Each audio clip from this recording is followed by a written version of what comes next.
A beautiful Saturday night here in the Bay Area for another AUDL showdown. Last weekend, both the Spiders and the FlameThrowers were tested on their home turf, but despite a pair of late deficits, both Bay Area Giants prevailed over Vancouver. Tonight, we'll witness Chapter 3 of this great rivalry. San Jose hosting San Francisco, a battle to be the best in the West, coming up next.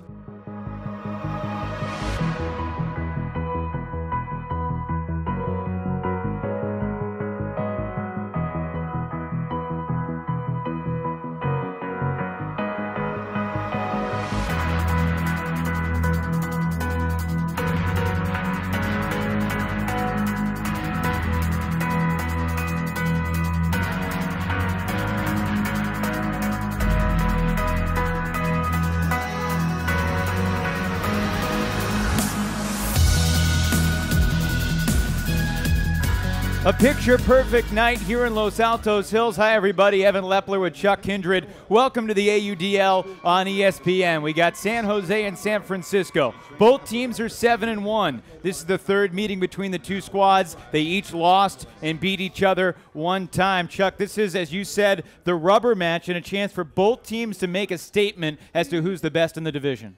Yeah, you know, San Jose has kind of the star power, and if they really want to claim first place, if they really want to say they're the top team in the league, they've got to hold serve at home. They've got to do it tonight, so we'll see if they've got it. And the San Francisco team handed San Jose their first loss 3 weeks ago in a game that they trailed by 5 early. The FlameThrowers battled back. And you said early in the year that you thought San Francisco would get better as the season progressed. Why do you feel that way, and do you feel like it's come to fruition?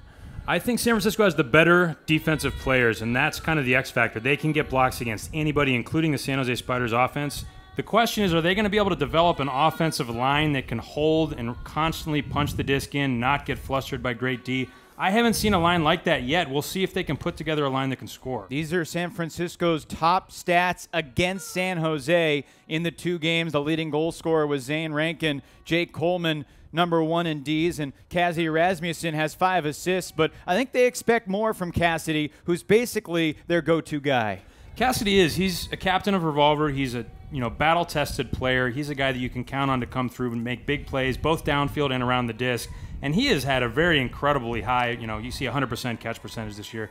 And he gets a lot of touches. He's making a lot of throws. Those 94% throw percentage, 100% on catches, that's incredible for a guy who's quarterbacking an offense in windy situations. Zane Rankin just graduated from college, but he has the athleticism as high as anybody on the field. He's really a true up-and-comer and a guy who could be an all-star in this league down the road. I agree. He's a lot of fun to watch, and he had some huge backhands in the wind when they hosted San Jose up in San Francisco.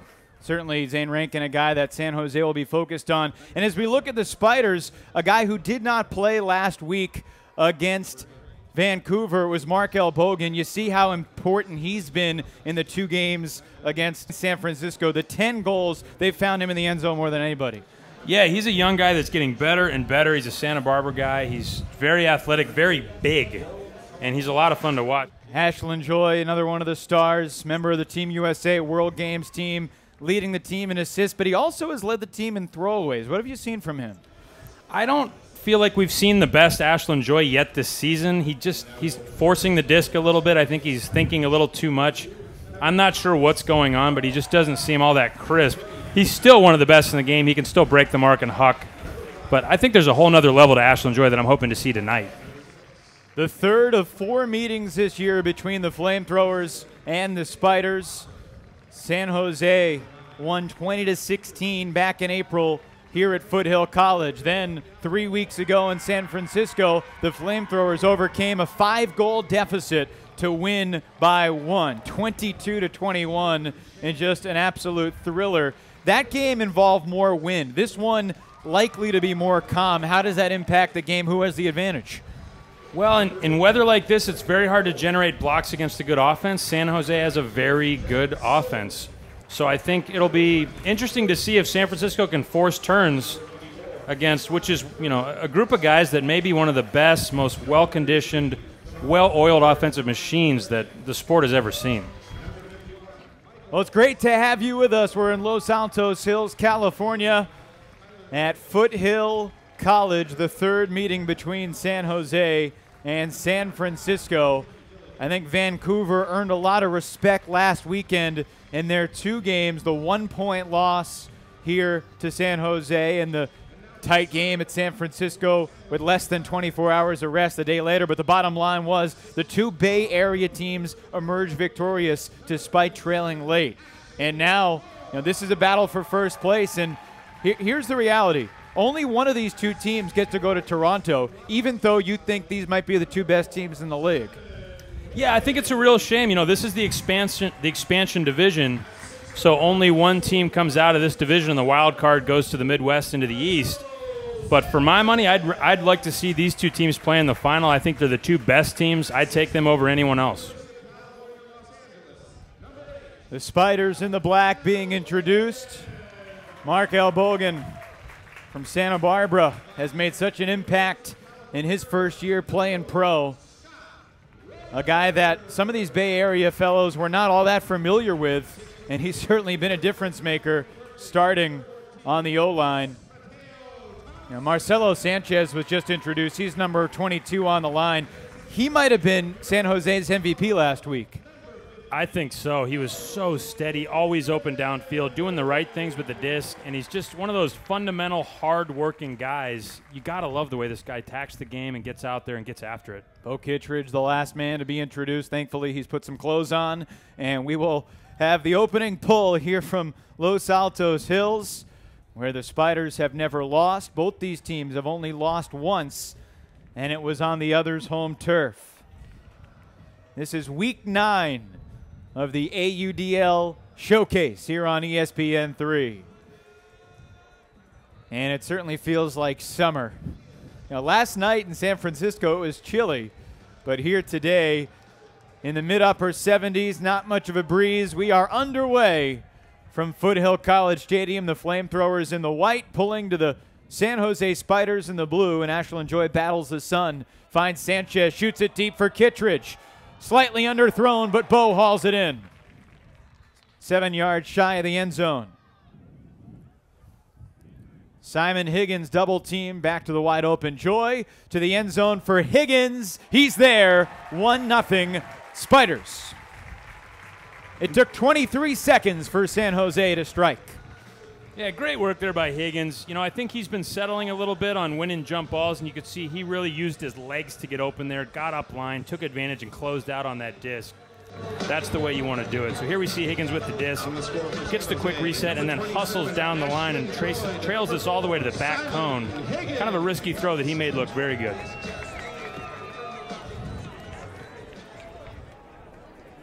Ashland Joy picks up the assist. That's his 9th against San Francisco this year.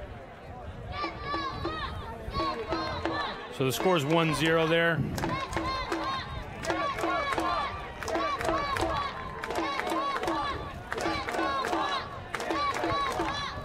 San Francisco now on offense for the first time. The FlameThrowers were really on the ropes last week on Sunday afternoon, taking on a tired Vancouver team, and looks like a delay of game penalty that'll force San Jose to pull deep in its own end zone. Yeah, I think they were just 1 second behind the ref, and he made him pay for it. Eli Kearns, the youngster out of UC Davis, with a big pull and right through the legs of Taylor Leahy. Crowd is loving that one. Eli Jan, the primary handler. This is Leahy, marked by Michael Keoy, and back cross field for Rankin. Rasmussen cutting. Jeff Silverman has that defensive matchup early, and that's certainly a matchup to watch. Silverman on Rasmussen. Silverman, just such a gifted athlete, played soccer, and is just a runner, just a total athlete. Very natural for him to come play Ultimate and make these big, crazy bids that some of us struggle quite a bit with. Leahy escaped the tumble team, and now Lucas Dahlman with his first touch. What do you think of those high turquoise socks that Lucas is sporting today? I love it. I think Lucas Dahlman's a flashy player, and he's not willing to show it with his gear.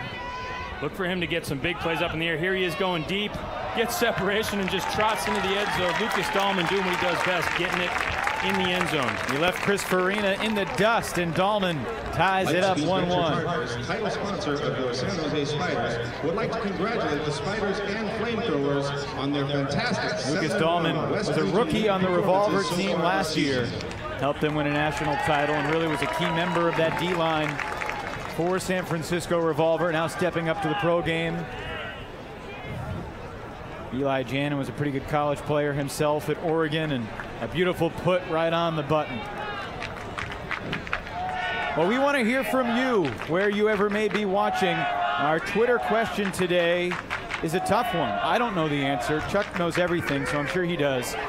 But the Twitter question today, who's your pick for AUDL MVP as we sit here after 2 months of the season? I don't think there's a clear, obvious choice. So looking forward to getting your input. Reply at Evan Lepler or at Chucktown Now and use the hashtag AUDLMVP. And we will read the best replies on the air. Deep shot for Kittredge. Bo picks up the assist to Sanchez. And they're really throwing to Bo going away early. You can see he's not even really wide open, but they trust him to make the right play on the disc. And watch how when this disc goes up, he makes the defender take an undesirable line, go up a little bit early. And Bo's caught so many goals, so many deep shots with the pancake catch where a lot of guys might have to go up and sky someone. Watch him. He puts him on his shoulder and then releases deep to his left. There's really nothing the defender can do except foul.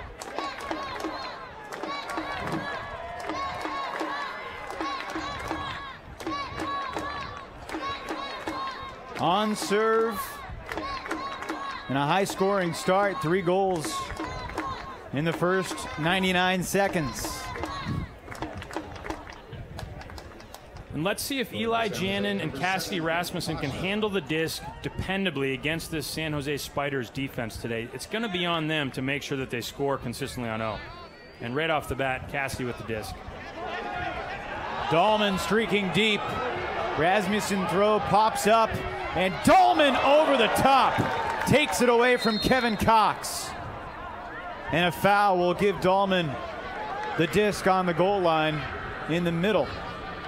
If there's a foul within 10 yards of the end zone, you're allowed to center it.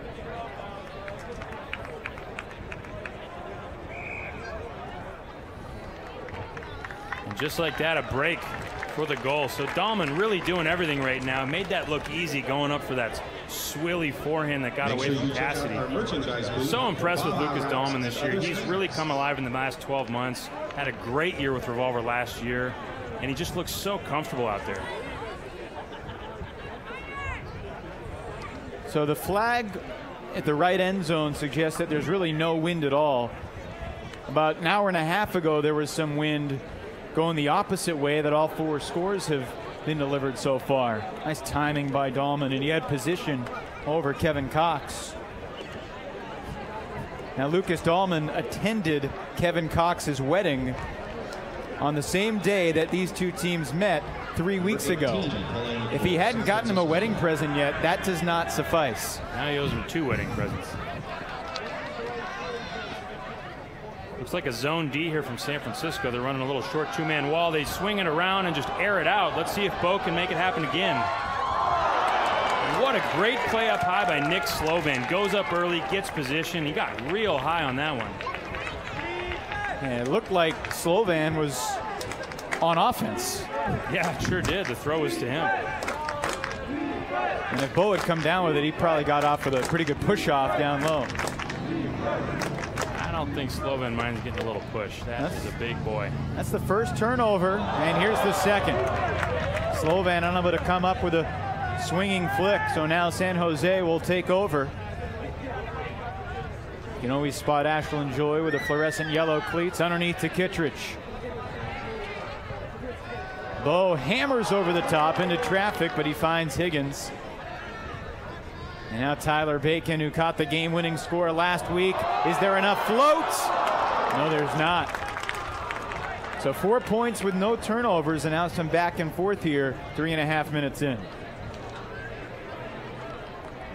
Yeah, Bacon's such an exciting offensive player, has some great throws. If anything, if he does anything wrong, sometimes he's a little casual, and you saw it there with that backhand. Just a lazy delivery of the disc.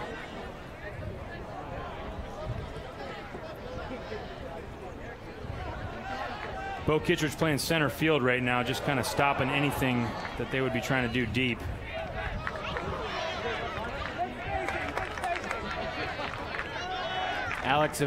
Sam Chatterton Kirchmeier patiently with the disc.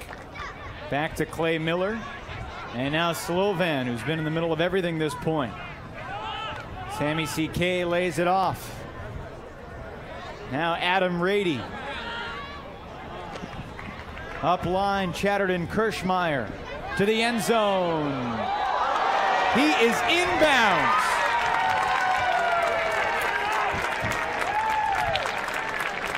Sometimes I like the throws to be a little easier than that, but Eric Greenwood had just enough space for the first break of the game. Yeah, Eric Greenwood's such a gifted, powerful athlete. He's a great climber, great biker, outstanding Frisbee player, and you can see he's just got such great control of his body.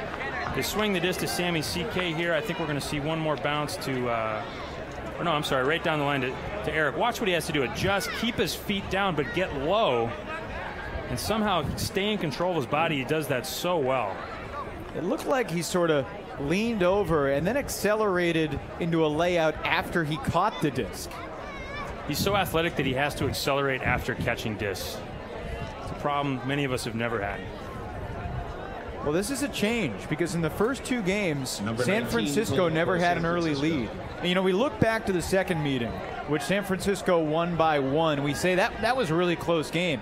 The reality is San Jose went up by 5 in that game, and it was much more of a game of runs. The first meeting between these two teams, the score was within 2 throughout the first 3 quarters. The first 3-score lead was early in the fourth.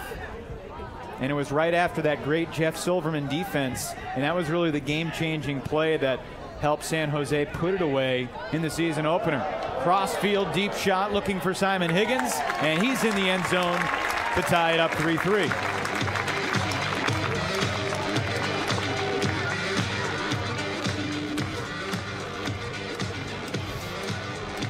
On the score for San Jose, number 1, Scott Roeder to number 4. So a lot of offense early in this game as Roeder hits Higgins. A great crowd here at Foothill College, perhaps the best of the season thus far, and fans still filing in. Yeah, big crowd here, and I think they're pulling a lot of people down from San Francisco. Let's take a look at Scott Roeder line this up. Very creative angle to take this forehand out to the left side of the field. Lets it turn over and lets it just release out to space because he knows Higgins' defender is not looking. Very smart play. Number 7, Nate Bosher.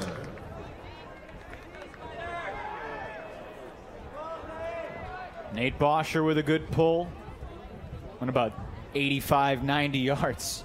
Yeah, that was incredible. Chatterton Kirchmeier underneath, loses Bosher, the defender. Taylor Leahy playing the center handler role, flummoxed by the double team momentarily, and then finds Jannon, who quickly discards for Evangelides. The world traveler who was in Uganda when these two teams first met is called for the travel. Yeah, it looks like a little step through backhand. Might have picked up his back foot, however. It's pretty close, but the ref called him on it. Call made by Sam Kolb, reffing today alongside Ryan Carrington, Jim Lemons, and David Assad. Unlike USA Ultimate, a travel in the AUDL is an automatic turnover if it's a travel from the thrower. Good swing, but nobody was there.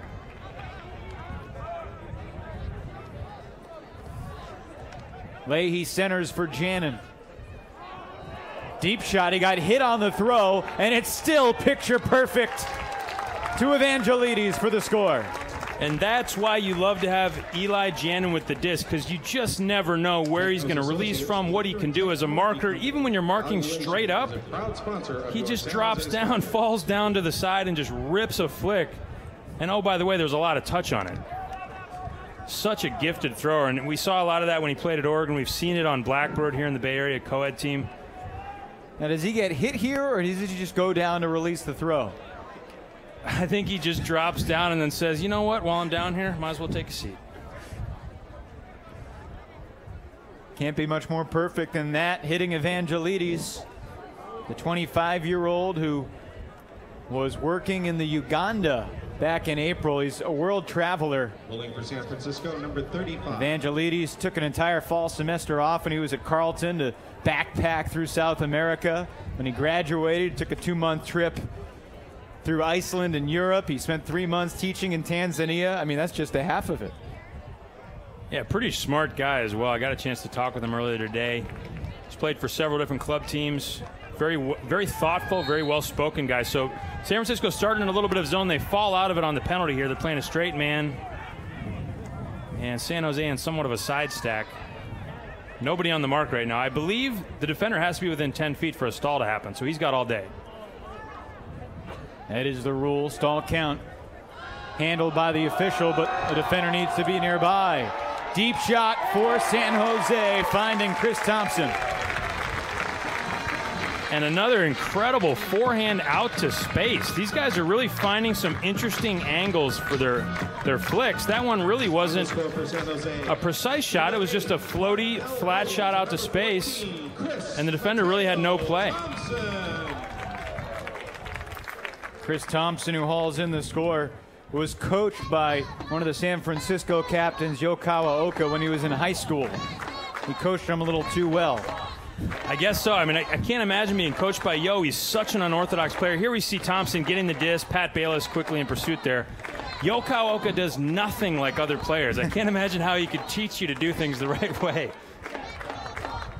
Some of the best coaches are the most eccentric people. I guess you're right. If you know, Phil Jackson's not exactly a normal dude. That's for sure. Have you ever seen him shoot a free throw? 2 hands straight from the chest. His idea of coaching is handing out a book on Zen philosophy. That's about it. And then, of course, the triangle. Wow. Coaching into the lane, Kevin Smith comes up with a D. And the deep shot for the score, and San Jose breaks back to Kevin Cox. Wow, Kevin Smith, what a heads-up play. Just read that all the way, released to the middle of the field. And one guy you don't want with the disc in transition is Kevin Smith.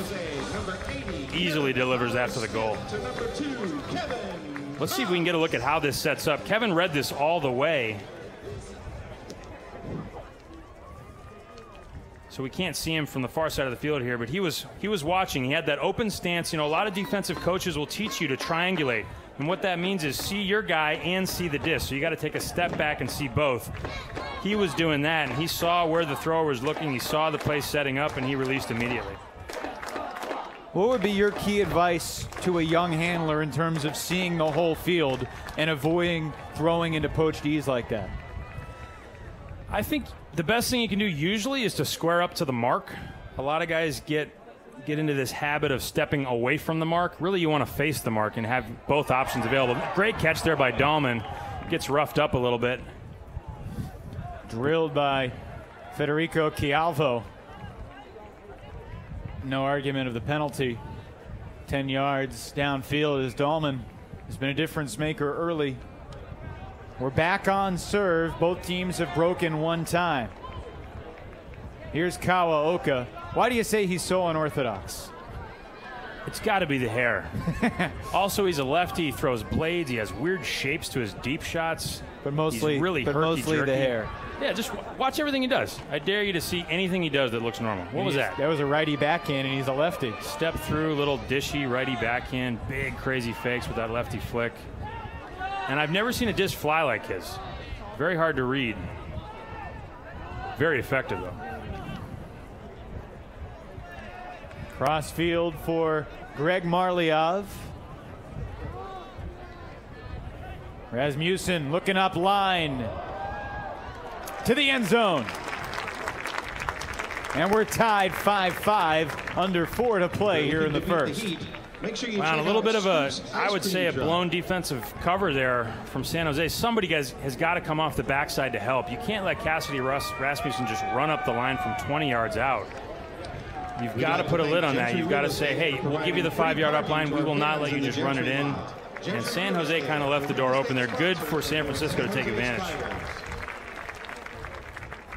So you can see here, Cassidy throws and goes, and watch. There's a couple defenders down there. Neither of them release, and there's just nobody home. So not a very good team D play there by San Jose. That's an adjustment that needs to be made. Number 18 pulling for San Francisco. Greenwood the pull for the FlameThrowers. About a 70-yarder. Wow. Blown assignment here. Elbogen wide open deep. He's shy of the end zone, but not anymore. Elbogen to Higgins. Back-to-back blown defensive assignments each way. Yeah, not sure what happened there. That's right off the pull. That's a no-no. That can't happen. On the score for San Jose, number 8, Mark Elbogen, to number 4, Simon Higgins. And it's not like this was a great play X and O's wise. This just was simply a blown assignment, and give San Jose credit for realizing it. Bottom of your screen, nobody picks Elbogen up, and he just takes off. Yeah, maybe Slovin in the middle of the field if he was a last back. Yeah, I'm not sure if they were playing some kind of a zone D or if Nick just lost track of his man. But in any event, more beer for us.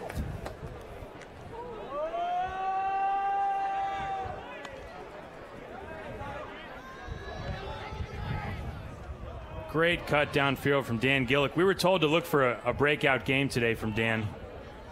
I haven't really seen him play as well as we know he can. But we'll see what he's got today. Eli Jannon. Boston native Gillick played for Blackbird. You got your eye on him. Jannon with a lefty backhand creates space, and this is Rankin. Kittredge guarding Rankin. He gets the big huck off anyway. 2 teammates right there. And Marliov gives way for Gillick. They should each get half a goal. What a throw by Rankin. That was an incredible flick from Rankin. I think we saw him whine and deliver that in our last showcase game with... Wow, how does he get so much power? You see he's stepping, he's not even on balance, he's moving to his right off the back foot, and he just rips a flick.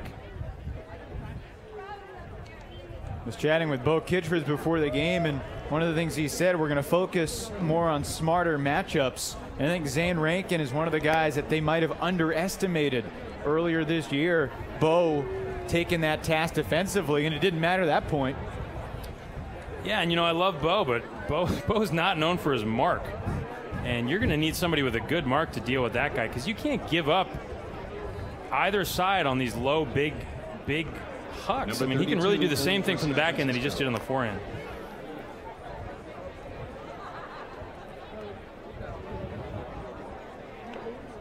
We've had about 12 goals in about 9 minutes so far.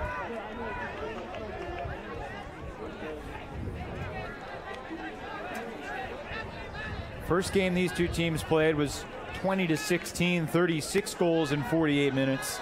The second game, 22-21, 43 goals in 48 minutes. Spiders for the second week in a row playing without Kurt Gibson, one of their stars. Kittredge looking for joy. The roommates connect. Usually it's the other way around. Absolutely, the roles are reversed.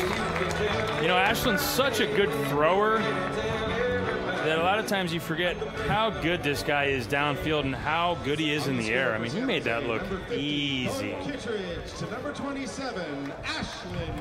Let's see if we can watch him set this cup up, or this cut up, excuse me. So we see the disc swing. Let's see if we can get a look at him downfield. He releases deep. All he really needs is a step. And Bo, I mean, this isn't a particularly accurate throw, but he knows his receiver. And you can see Ashland times it perfectly, keeps Sam Canner on his back. And that's where you want Sam Canner. He's very aggressive, and if you lose position, he will get in there and cause problems.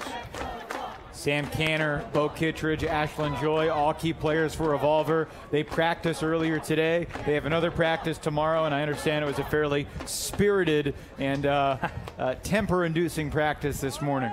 Yeah, I got to attend part of the practice today and work with the Revolver guys a little bit, and Sam Canner was giving Bo an earful.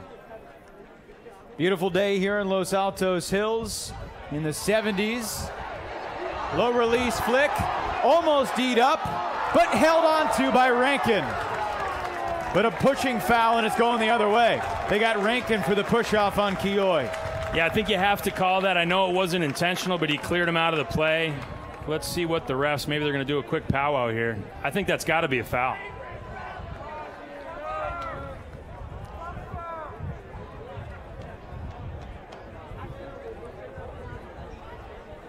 So the referees will confer.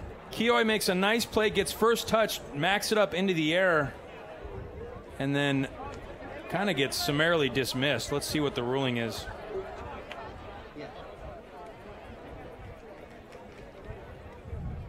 Sam supposedly has a microphone, but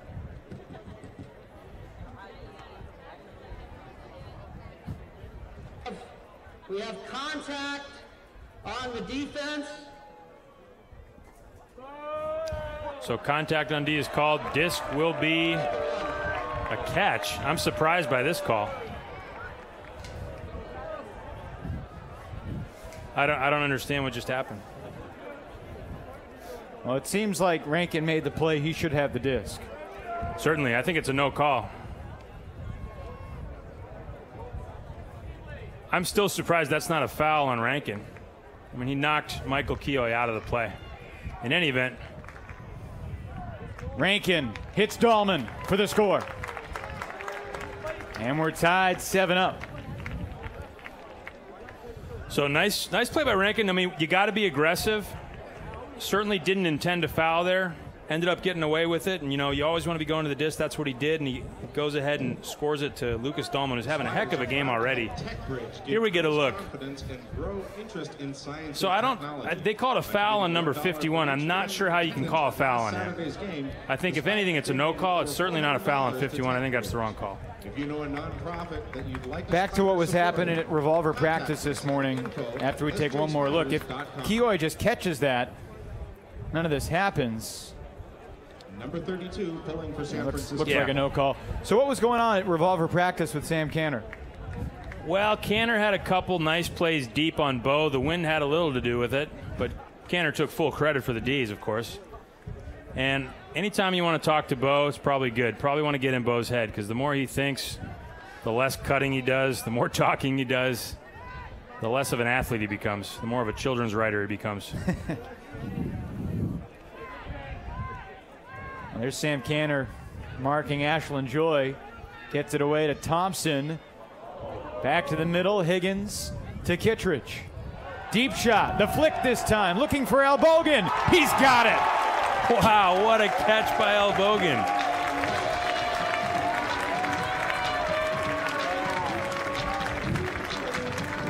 Let's look at this setup here. Quick little dish to Bo. Bo not afraid to take a look at the end zone here. See, he sets it up, rocks to the forehand, and immediately sees something he likes. Watch the disc turn over, though, so there's not a lot of float here, not a lot of time.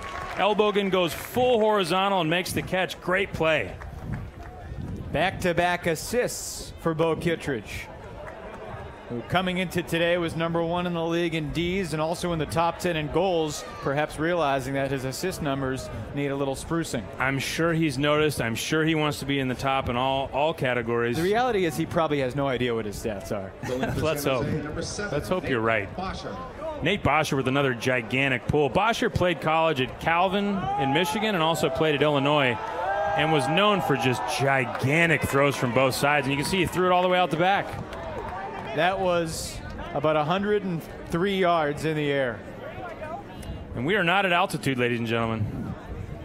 So he didn't get any help. Not a lot of wind. Air's not thin. That's just power. His sister, it makes sense, right? His sister, Georgia Bosher, has some of the biggest throws I've ever seen in the women's game. Again, it's Rasmussen making the first cut, being chased defensively by Kearns. Gillick got shaken up there, tried to shake and bake against Nate White. Nate kind of held his position, and when Gillick moved through, I think he hit his head on maybe Nathan White's elbow. Let's see if we can get a look at this. Hopefully he didn't break his nose. Nathan White looking very concerned. Look at how much bigger Nathan White is than these other guys. I mean, he looks like a Cro-Magnon. He looks like something in the evolutionary scale. I would not want to accidentally bump into him. So here's our replay. See if we can see downfield. You see he's shaking and baking. It might have even been higher. Might have been shoulder. But in any event, gets it right on the forehead, it looked like. Here, we'll see it again here. Left side of your screen. Oh, was that head-to-head? Yeah, it was cheek to cheek almost. Ooh.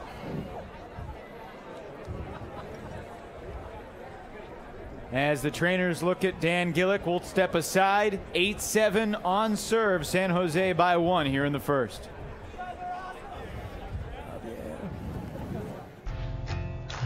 It's a zip card. I don't own it, I just use it when I need it. The zip car has thousands of cars parked all over the city, even 2 on my block. You can use one for an hour or for a day. And Zipcar pays for gas and insurance. It's easy. Go to zipcar.com to get your zip card, the key to vehicles parked in your neighborhood and across the globe. For work or play, find a zip car near you, book it, And before you know it, you're on the road. cars by the hour or day, gas and insurance included. Join for as little as $6 per month at zipcar.com. Welcome back to Los Altos Hills. Gillick really got his bell rung. And the athletic trainer for San Jose checking out the San Francisco player.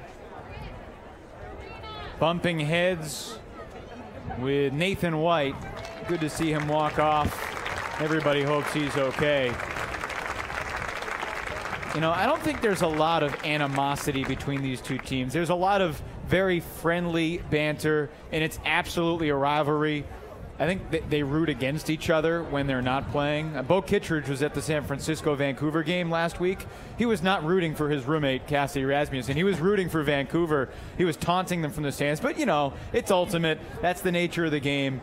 Nobody wants to see anybody get hurt. At the same time, they're all competitors, and they sure want to beat the other's brains out. It's true. Bo's a funny guy, too. He's going to give you a hard time always.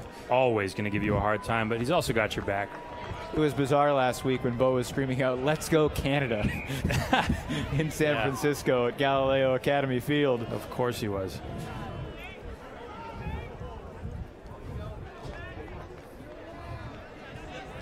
Back to action. Jannon hits Rankin underneath. Rankin takes off on Kittredge. This could be fun, but Leahy chooses not to put it up. Smart choice by Leahy. And the underneath to Rankin off target.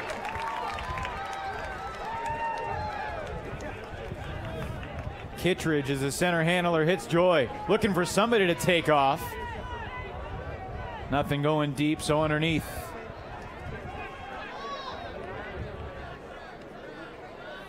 Calm offense here. It's been a one-score game the entire way. Down to the final 25 seconds in the first quarter. Taking a deep shot. San Jose by 2. Silverman in the end zone again. And what a delivery there by Eli. He's one of my favorite players to watch. He's so athletic and so smooth. He reminds me a little bit of maybe Ashland when he was real young. See, he's getting closed out on by Cassidy. Stays nice and cool. And look at the shape of this throw. Gets it flat and soft. Doesn't turn it over. You know, when Bo hucks those, they tend to turn over and dive a little bit. And he really softened that up, kept it flat, put a little lip on it. And just a beautiful throw. This was a fun point. You could tell San Jose was looking for the deep shot, but it wasn't there. They were patient, and then they found it. And what a bid there by Cassidy. I didn't really get a good look at it the first time. That is so hard to do, to bid around a guy when you're on his back and not foul. And he was close. So 15 seconds for San Francisco. One thing to note, at the end of the first and third quarter, on a foul, the clock does not stop. So you can almost get away with a little foul here to take some time off the clock. 10 seconds. Canner over the top. This will hang in the air for a while. 4 seconds. Kawaoka lets the flick fly. It's to the end zone. It is incomplete. The first quarter ends with a game of volley disc in the end zone. That's the end of the first quarter. And the Spiders take a 2-point lead at the end of one. 12 minutes down, 36 to go from Los Altos Hills. In the battle for first in the Western Division, San Jose by 2. Look at Greenwood in the back, number 18, almost comes up with this so close. If Bo doesn't reach up and just knock it one more time, Greenwood's going to catch a goal there.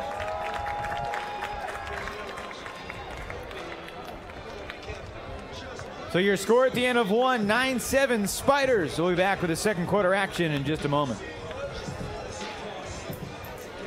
I missed my graduation. Distracted. Sleep so we could drill. I missed anniversary, Father's Day, Mother's Day, Valentine's Day, Saturday.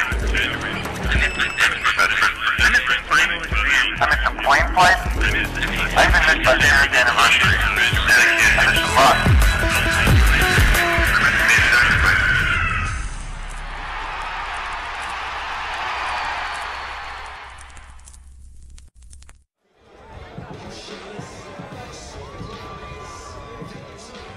As you can see, San Jose with a 2-score lead. Evan Lepler with Chuck Kindred back at you. We gave you the Twitter question before. Want to mention it one more time. At this point in the season, through 2 weeks, through 2 months, who is your AUDL MVP? Reply with a hashtag AUDL MVP. Reply at Evan Lepler or at Chucktown Now. Some first quarter highlights. Here's Greenwood getting low, keeping his feet in. Heck of a play there. Not a lot of time. Makes a great play. Here we can see Simon Higgins hitting Bo Kittredge, who delivers the huck. And watch Elbogen play this disc. Has very little time. Looks a little like Mark Lloyd of the Toronto Rush getting horizontal and making a play in a split second. Beautiful catch. Elbogen had a big first quarter. And let's take a look. I think this is the one where Cassidy kind of bounces the flick up in the air. Not sure what happened, but look at how high this disc goes. And look what Lucas Dahlman does with it. Number 35 gets up early, gets up really high. Such a springy, athletic player. And watch Roeder find this great angle to the inside. One of those throws where it doesn't matter as long as it stays up in the air and it's away from the defender. Get it airborne. Let your receiver play the disc, and watch Eli Jannon just drop down, get the disc below the mark, and just air it out. I think actually dropping low allowed him to keep it flat. That might have been the most impressive throw of the quarter, that Jannon low release. Yeah, impressive and relaxing. A full recliner throw. You've had 12 minutes to think about it. Your answer can change between now and July, but who is your AUDL MVP right now? You know, I haven't gotten a look at Tyler DiGirolamo, and I think he's really, really good. I think he and Cameron Brock are the two guys that I can't say aren't the MVP, so I hesitate to say anything at the moment. I'll think about it. You can think about it too. Let us know what you think at Evan Lepler, at Chucktown Now with a hashtag AUDL MVP. And certainly Mark Lloyd merits consideration, the only undefeated team in the league. Here's a deep shot for Rankin, and Keoy just peeled off at the end. Rankin hauls it in. You know, Mark Lloyd might be the MVP. He might also be the executive of the year as the general manager of that team. Yeah. Putting together the unbeaten squad in the East.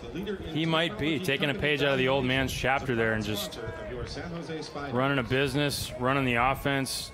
You know, his game in the finals last year was absolutely the best I've ever seen him play. And, you know, it wasn't just the athletic plays downfield. He was also making incredible throws in the Windy City. Not sure what happened here. Keoy just kind of gave him a little too much space, and Rankin just too athletic, too fast, not going to let you back in the play. And Dahlman with a pretty steady flick huck there to Rankin. He's more of a receiver than a thrower, but showing he can go both ways there. Absolutely. We've always heard that about him.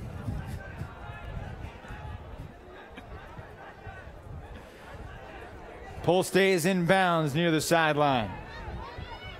Ashland Joy, the center handler, to Marcelo Sanchez underneath. So the handlers, the defenders on the handlers are really sagging off, making the lanes tight downfield. I think San Francisco might be looking to just try to get poach D's on the first couple throws. You can see the resets, very difficult in a turnover. So nice active D around the handlers by San Francisco, and they force a turn. And here's San Fran's chance to tie this back up. Leahy with the first throw. That was an impossible break, spun on target by Coleman. And now Canner. Scoobers back for Bayless. And I think a triple team might have been called. Not sure. Timeout called by San Francisco. Bayless with the disc. All right, can you guys hear me? We have a timeout. Timeout on the field. The FlameThrowers looking to tie it up. The second quarter just begun here from Los Altos Hills. Stay with us. I missed my graduation. Distracted. Asleep so we could drill. I missed anniversary, Father's Day, Mother's Day, Valentine's Day, Saturday. I missed the flame. I missed the flame play. I even missed our parents' anniversary. I missed a lot.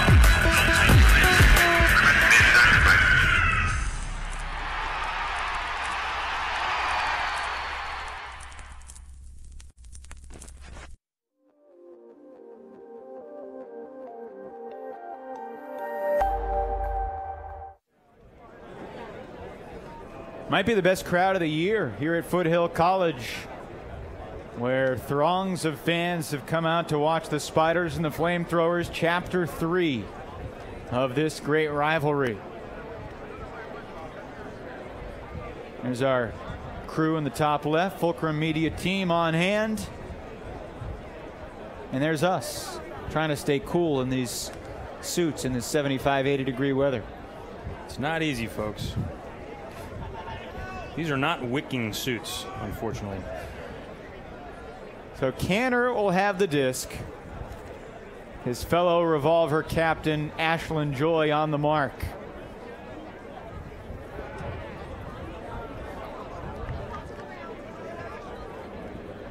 So Bo's defending the front of the stack, normally where the action takes place. Wow, what a break. What a break. And we're tied 9-9. Canner picks up the assist. Air bounds to space with Bo in the area. No problem.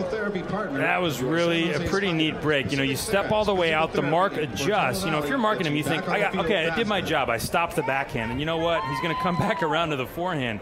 And then Canner just stays out wide and just does a little, you know, just places the disc away from the mark's hand. See, Ashlyn does the right thing, gets in the way. And then Canner just says, you know what? All I have to do is flick my wrist and make sure his hand doesn't touch it. Because there's nothing over there. There's no help defense. Doesn't have to be accurate. Just needs to be out there. And Canner gets the goal. I love breaks like that. In your heyday, when you're playing and there's a key point and your coach or captain is telling you, look, we can't get broken here. What's the key to marking and not getting broken? Because when you're playing against a great thrower, it can be hard. You know, Ashlyn Joy, one of the best markers in the world, and he just got broken.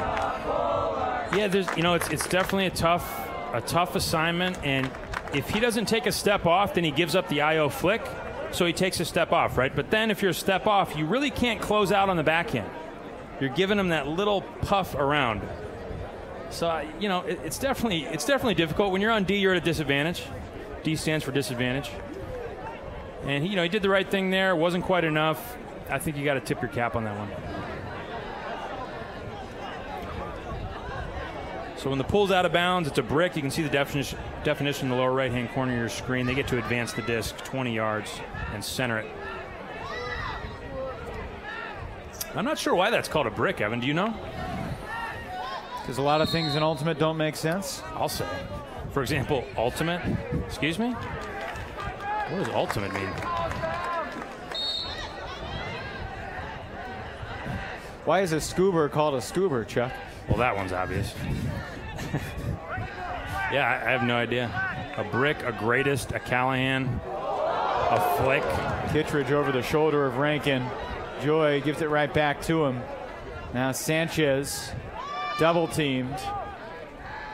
Stall count rising, and just before it goes off. That had to be close. Uh-oh. Bo pulls the whole defense to his side of the field. And the easy break for the goal. You know, when Bo cuts up line, there's no one who can stay with him. And I know I've said this before on other broadcasts, but that's the go-to play for a goal. for Revolver. If they get a turn, or if they call a timeout near the end zone, you'll always see Bo line up on the break side and just immediately sprint up line.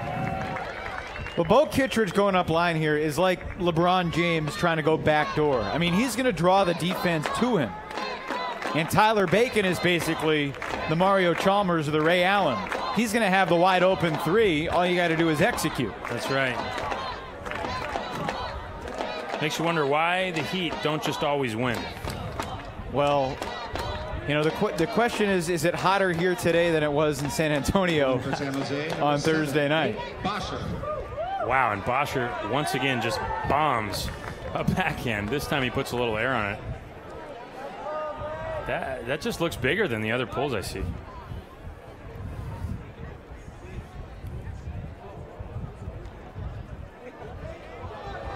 Winding up the deep shot, Evangelides looking for Slovin, but too much. Yeah, Slovin really good in the air, really big guy, plays great position. You want to put a little more air on it to him. But that one was kind of a frozen rope. Big layout underneath by Greenwood, just missed it.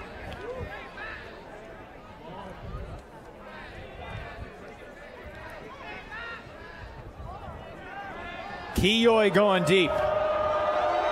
The put from Cox leaves Kiyoy short of the end zone.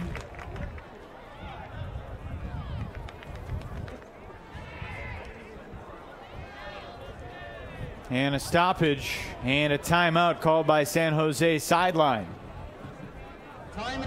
So the Spiders looking for another break. And San Jose just a few yards away. 9 minutes to go here in the second quarter here in the Bay Area. Yeah, it's a zip car. I don't own it. I just use it when I need it. The zip car has thousands of cars parked all over the city, even 2 on my block. You can use one for an hour or for a day. And Zipcar pays for gas and insurance. It's easy. Go to Zipcar.com to get your zip card, the key to vehicles parked in your neighborhood and across the globe. For work or play, find a zip car near you, book it, and before you know it, you're on the road. Cars by the hour or day, gas and insurance included. Join for as little as $6 per month at Zipcar.com. Out of the timeout, the Spiders will have the disc. It appears Ashlyn Joy will pick it up. Once again marked by Sam Canner. Now on the other end, we saw Canner badly break Joy for the score. Today's a great day for ice cream. I've seen some fans walking around the stands with big ice cream cones, and I'm very jealous. Yeah, they look good, don't they? So the Twitter activity is ramping up. We got a tweet from Alex Dutchy Gesquier saying, okay. He coaches Tyler DiGirolamo on the DC Breeze. He said, okay, thanks for mentioning Tyler, but seriously, Bo Kittredge is your MVP. Got a lot of responses. We'll talk about some of them at halftime. And Kittredge, pretty valuable there, making that look easy. He's fun to watch around the goal. You know, he's known for being a big sprinter and great in the air, but he's really smart around the end zone, and he tends to score a lot of goals. He knows how to break the mark. He knows how to cut for specific throwers. And he's really hard to get around for whatever reason. You know, he's got big shoulders there. You see him celebrating. He's fired up. He's one of those guys that's really hard to get a run through D on him unless he's lollygagging around, which, by the way, he does sometimes. Chuck, I love the internet. We got a response on Twitter as to why the brick is referred to as the brick. The etymology of brick is named after a person, just like the Callahan. The penalty mark was first instituted in the mid-1980s by an Ultimate Tournament director, Louis Burke, whose nickname was Brick. Before the brick rule was enacted, it was usually a re-pull. And thankfully, we won't have to re-pull and have everybody run down here. This will be in the field. Sludgeonline.blogspot.com. And thanks to Sludge Brown on Twitter, Sludge Ultimate, for the history lesson. The more you know, right? The more you know, kids. And another huge pull. Wow, shot to nobody there by Cassidy. He's having a tough time with that flick. It just doesn't look under control for whatever reason. There may be some wind on the far side that we're not aware of. Or maybe that's just, I don't know. He might have tired legs, too. A lot of times when you go down to make a throw, if your legs are gassed, you don't have a solid base, and you pop the throw up like that. So Kevin Smith picks up. Shot deep. There was contact. Wow, great dancing. Near side referee signaled there was contact immediately. The question is, who initiated it? This looked like shoulder to shoulder both ways. Yeah, tough to call. You know, there was definitely some jockeying for a position. Looked like the Spiders player might have initiated contact. It's Federico Chialvo. I've never known how to call these, where the offensive player slows down to block the defender from getting to the disc. I've always been told you got to play the disc. We have offsetting fouls. The disc will be a turnover. So fouls on both sides of the disc. Turns into an incomplete pass. See, Pat Bayless, the flamethrower, is trying to get to the disc, and Federico's not playing the disc, in my opinion. The disc is going left. He's moving right to block the defender. So I think that's why they called a foul on him. I'm not sure. Maybe Lucas Dahlman got called for a foul as well there. Rankin unleashes another big one. Looking for Rasmussen, and Cassidy elevates and scores. Wow. Looked like Eli was going to come in and steal it from him, but Cassidy gets up huge in a crowd. Can't be more than 5'9", and he just towers. Bo Kittredge isn't just a great ultimate player, he's a great right. Rasmussen listed at 5'11", but he's certainly not one of the giants. 5'11"? Certainly not as big as Eli Kearns, the defender. Check your tape measure, 5'11". Wow, look at that.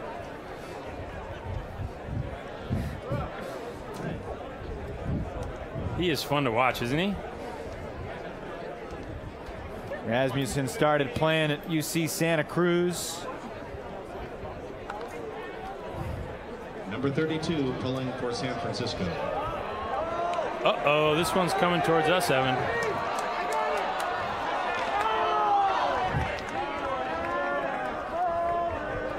I was at a Milwaukee Brewers game last week. A guy, I think, going for a ball fell from the left field bleachers 20 feet down to the field.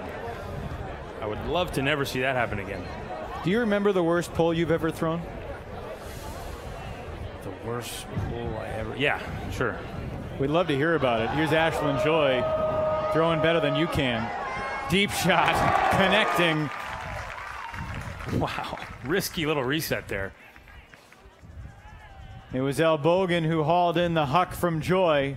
Sanchez back to Joy. Here's the double team. Pivots through it. Draws the foul there. Looks like Bayless. It's either Bayless or Canner. Couldn't tell who that was. But in any event, contact on the mark. Looks like it was Canner. Canner, really physical player. Really aggressive and plays position. He's on the mark right now. A lot of fun to watch. Joy being forced backhand. Floats it toward Bo, and Kittredge just accelerates to the disc. Nick Slovin left in the dust. Yeah, Slovin did the right thing there, trying to watch the play develop, see which way Bo goes, and then play the help defender position, because you know they're throwing a Bo. Why is Bo lined up behind the disc? It's not because he's a great reset and we love to have him break the mark into the end zone. No, he's going to the end zone. Everyone knows it. So your worst pull ever? Worst pull ever has got to be regionals. No, sorry, it was the semis of nationals in the co-ed division 2000 and what would that have been? 2007 with Brass Monkey. Pulled a big left to right bender that landed about a foot out of bounds. Gave them the disc 10 yards outside of our end zone, and we were losing. I'm guessing you didn't pull very much after that. I didn't do a whole lot after that, except cry into a towel on the sideline. Here's Eli Jannon, marked by Kevin Smith. I like this D downfield by San Jose. They're kind of playing a clam D where they just have one guy hanging out in the back and a couple guys bracketing you know, the mid cutter really works. I mean, totally eliminated the play, and now they're going to settle into more of a straight man offense. Rasmussen couldn't shake Kevin Cox in the downfield horizontal cut. So Taco, number 2, just threw the disc. He has worked very hard in the offseason, and it shows. Big shot to the end zone here. Zach Travis against Mike Keough. And Travis hauls it in for San Francisco. Great job by him to close out on Keough. Keough is coming strong. This year, Team Eric and the San Jose Spiders are joining forces to help kids understand. So the FlameThrowers back within 1. Cancer. Recognizing cancer early will give you a Here you can see Keough coming on the backside, decides to go right. I mean, basically you have to go right or left. He decides to go off the back to the right. And Travis, too big, got a nice read on it, went up and just closed out on the disc. Great play by Zach. Now, I didn't mean to, bring up this bad memory for you with a pull. I asked because there's a pull from my practice career that really stands out. I was a freshman in college. I had no business pulling during a scrimmage, and the field is adjacent to a road. I hit a moving car.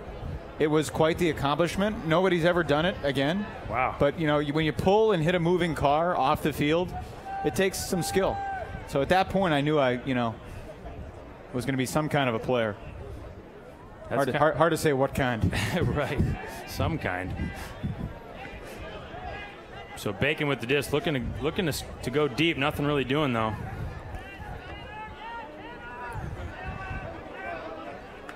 Wow. Kittredge survives the layout bid. That was pretty close.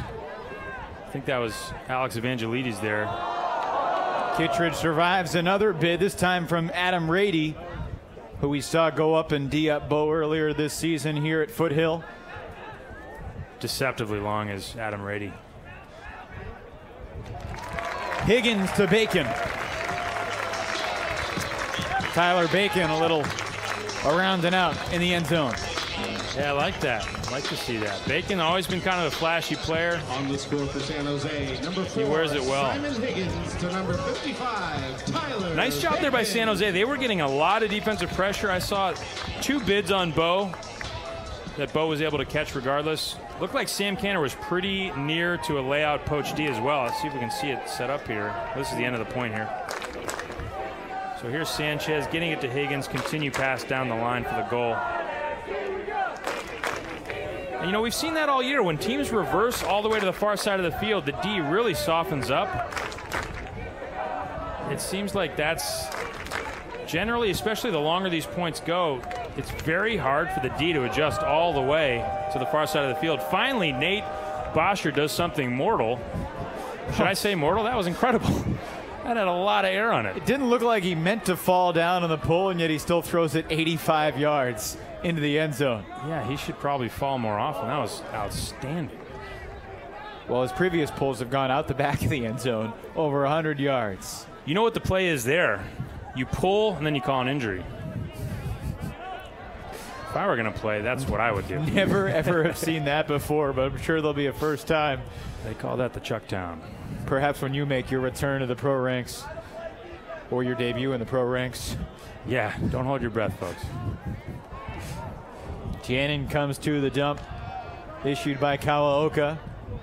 Hits Rasmussen underneath. Rankin wide open. Rankin still wide open. Yeah, if you're open, throw and go. If you're open, throw and go. This is Greg Marliov, one of the captains of the Polar Bears, and he hits Dahlman. Referees signal perhaps a foul before the throw. Perhaps Dahlman pushed off, and perhaps a 10-yard penalty will force. Francisco, that is their second. Oh no, a timeout call from the sideline. I think the players really dislike that sidelines can call timeouts. Numerous times we've seen a score negated. We'll take a timeout. San Francisco tries to punch in it again, trailing by 2 when we come back. I missed my graduation, distracted. I sleep so we could drill. I missed anniversary, Father's Day, Mother's Day, Valentine's Day, Saturday. I missed the final exam. I missed the flame flight. I even missed my parents' anniversary. I missed a lot.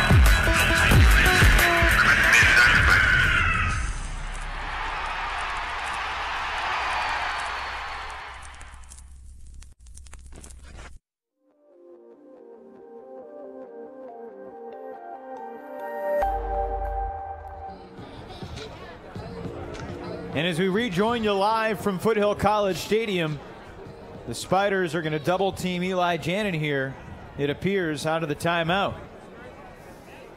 One of the big differences in the AUDL compared to USAU, you can change your personnel out of a timeout. You can change who has the disc. That goes for both teams. Yeah, so Eli Janin double teamed immediately. He's got good over-the-top stuff, good scoopers, good hammers. Let's see if he breaks around or over. Kawaoka wide open about 40 yards parallel across the field. Not looking there. Instead, back to Dahlman. And again, Dahlman finds the score. How fun is Eli Janin to watch? Just steps. It's kind of like a little turnaround fadeaway in basketball. Just steps back and throws a blade. Who does that? Watch this. Stall count's getting high. Does he look panicked? No, he's not panicked. Looks for the little backhand around. It's not really there. And then he says, you know what? Basketball. He could play for the Buzz Bullets from Japan with that blade. Yeah, he could. He absolutely could. If you haven't watched the Buzz Bullets place, go online, pull up some Buzz Bullets clips. Those guys are incredible. Nobody plays like them. They throw tons of blades, throw to really tight margins. And the shape of the disc, they just throw. They throw angles that nobody else throws. It's really fun to play them. I mean, it forces you to think, forces you to start thinking.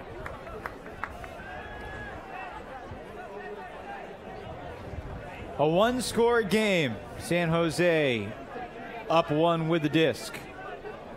High backhand to Sanchez. Underneath, Kittredge takes it away from Higgins, who was also nearby. And reverses Fields back to Marcelo Sanchez. Now Higgins a touch.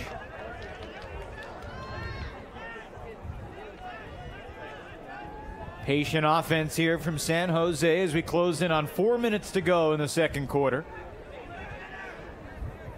Kittredge hits Higgins. The Spiders 22 yards from the end zone. And a foul on the mark. We'll give it back to Higgins about 12 yards from the end zone.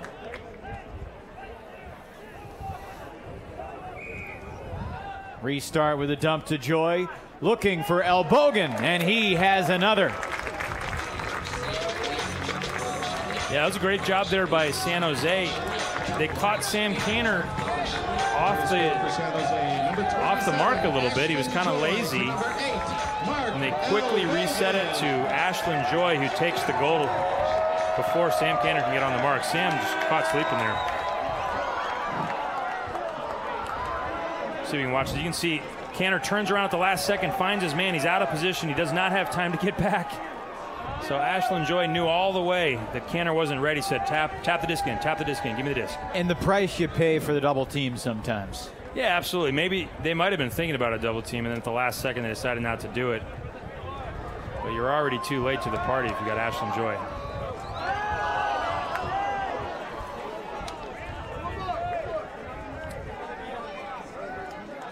So a normal size pull from San Jose. And Janin with the disc. And again, we see kind of the junky D in the back from San Jose. They got a help defender, Jeff Silverman, out in the lane. As you can see, there's on the near side of the field 15 wide open, nobody on him. And now they're going to settle in and start guarding man-to-man. Another creative throw from Janin. Rankin with a stall count rising, and a blade for Kawaoka in the back of the end zone.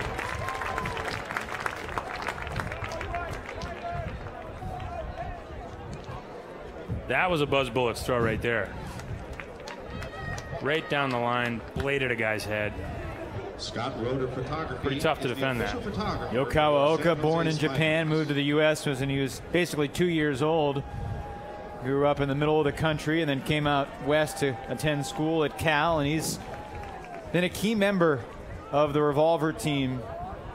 You know, when this season was just getting started, he said, you know, I'm at a different point of my career than Cassidy Rasmussen and Sam Canner and Ashlyn Joy and those types. But with that said, he still really enjoys playing. It was funny, I talked to Yo before the season began, and he referenced Grantland.com's Steve Nash video documentary series and said that he really sort of took that to heart, the finish line, because he sort of feels it as well. Here's Kittredge. Just accelerating away from the pack again. Receiver travel on Bo. Not a turnover, but he'll give up 10 yards. Interesting. So they're saying he took a couple steps before he stopped and established a pivot foot. And it doesn't make a difference. Kittredge hits Higgins in the end zone. You know, Bo Kittredge is not exactly a teenager anymore either. He'll be 32 later this month. Yeah, he's getting up there. Still very, very in shape and very hungry. But yeah, he's been doing this for quite a while. Let's see if we can get a look at this throw. Is there anything better than watching Ashland Joy throw deep to Bo Kittredge? What an awesome duo. These guys have been doing it the last 4 or 5 years. And it's not like Bo was really open, by the way. He just started sprinting deep. Ashland saw the cut, threw it where no one could get it except a really ridiculously fast guy. And Bo ran onto it. Nobody was even close to D. The crowd making some noise. Just under 3 minutes to play in the half. Kawaoka hits Travis right in the side stack cluster, but they advance 40 yards. Wow. Dahlman gets it to Rasmussen despite the bid from Silverman. Silverman not afraid to get dirty. And he gets the D. A mistake by Kawaoka. Now Kevin Smith, the guy they call Dollar, looking for Keogh in the end zone. A big break from San Jose. Keogh having a good time. You know, Keogh's got a twin brother who lives out in New York. I asked him who could win in a fight. He said I could. I think he's probably right. He's been trained in, I can't remember the discipline, but he trains in a martial art very similar to Taekwondo. Involves a lot of kicks. You could see him do a kick spike there. I asked him how that helps him with playing Ultimate. And he said, you know, it's great for explosive movements. It's really good for balance. You can see he's able to get that burst of speed and then go up, absorb contact, stay on the disc. And then let's watch him. Oh, I guess we're going to cut away there, but see him deliver a nice low kick to the disc.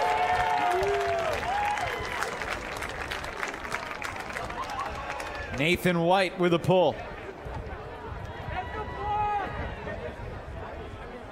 Largest lead of the game for either squad.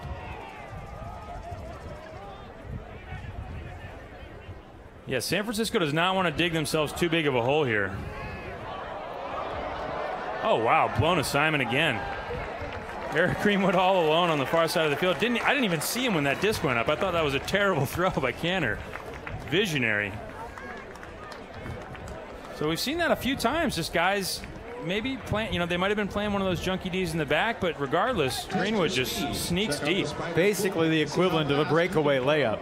Yeah, absolutely. No contest at all in the end zone. See if we can see how this sets up. You see Greenwood, top of your screen, just starts jogging deep. Kevin Smith commits to the disc. Uh-oh. And there's nobody home. Sam Cantor was all over this. Just lays it out to the corner. And that may be a 70-yard cross-field diagonal throw, but for a guy like Sam Cantor, that's pretty easy. Yeah, no big deal, you know. 35 played for San Francisco. I'm sure he learned that from his sister, Lisa. We all know she's better at Ultimate than Sam has ever been. She must be pretty darn good. She's pretty darn good, yeah. 2 minutes to go in the first half. Been another big half for El Bogan. Higgins has been a factor as well. Looking for Kittredge, and Bo beats Rankin to the disc and hits El Bogan again.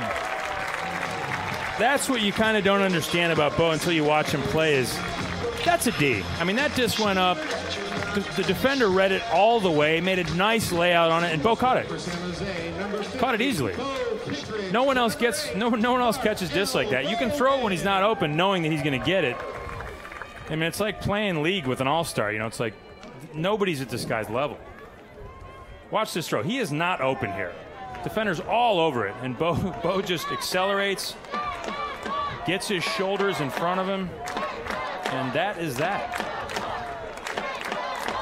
That's why, you know, if you're going to take him as your MVP, that's why you do it, because no one else in the league can do that consistently. No one.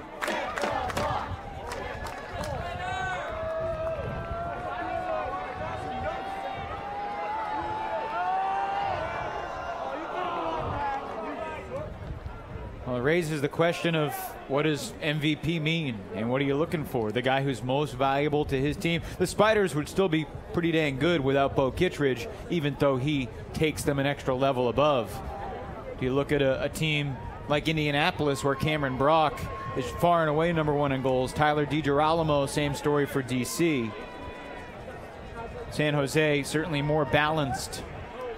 Toronto, more balanced as well. That's why Mark Lloyd isn't at the top of the statistical leaderboard, but they're at the top of the standings, unbeaten still, 24-0 all time. That's true. Hard to bet against Toronto.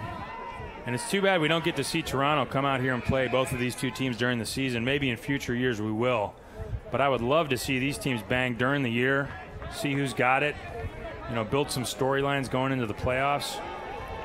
Well, the mystery of championship weekend in late July in Toronto is so fascinating. Because one of these two Bay Area teams is going to be there. We expect Toronto to be there. And the first time those teams go head-to-head, it's going to be absolutely mind-boggling.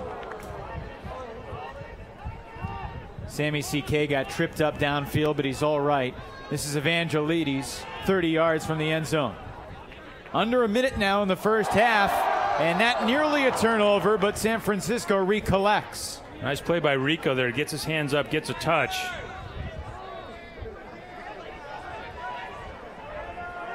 Oh, wow. Just slaps him in the face with a disc. And Clay Miller just drilled Jeff Silverman.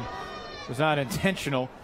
20 seconds. That might have been intentional. I'm not sure what the relationship between these two guys are, but you got to know what you're doing. Evangelides back to Janin. 10. Kept alive by Sammy CK with 3 seconds. Janin doesn't realize it. Gets the blade off. Incomplete. Over the head of Clay Miller. And that's the end of the half, folks. Your San Jose Spiders. So the Spiders take a 3-point lead into the locker room. Please use this time to visit our great vendors and grab yourself some dinner or ice cream and pick up some Spiders hats. Early in the season, you had conversations with everybody about planning for these late end-of-quarter situations. And while you'd love to take the last shot and score with no time left, San Francisco was basically circling the runway for a good minute and a half and unable to land in the end zone to finish the first half.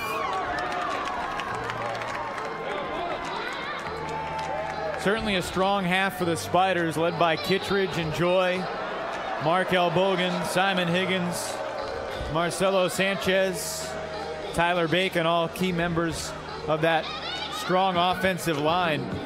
There were no turnovers in the first 4 points. Then it started to open up a little bit. The first break of the game actually belonged to San Francisco. And the FlameThrowers were up a serve, but then could not hang on to the lead. And at the half, it's 17-14. The Spiders leading at home. When these two teams first met, both games, it was either tied or within 1 at the half. So this is the first time there's a substantial advantage at the break. Your San Jose Spiders knows that it's all about speed and making good decisions, whether it be in the startup. Great crowd here at Foothill College Stadium in Los Altos Hills. An absolutely gorgeous night here in the Bay Area. Throw the disc through the goalpost. The winner will get a team jersey, the contestant's choice. Both these teams 7-1 overall. Can you guys hear me? Let's take a timeout. Our coverage of the AUDL here on ESPN3 will continue in just a moment. I missed my graduation. I sleep so we could drill. I missed anniversary, Father's Day, Mother's Day, Valentine's Day,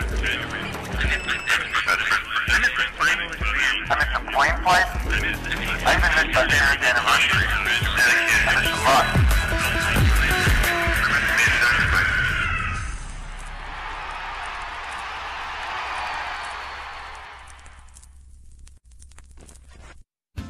Yeah, it's a zip car.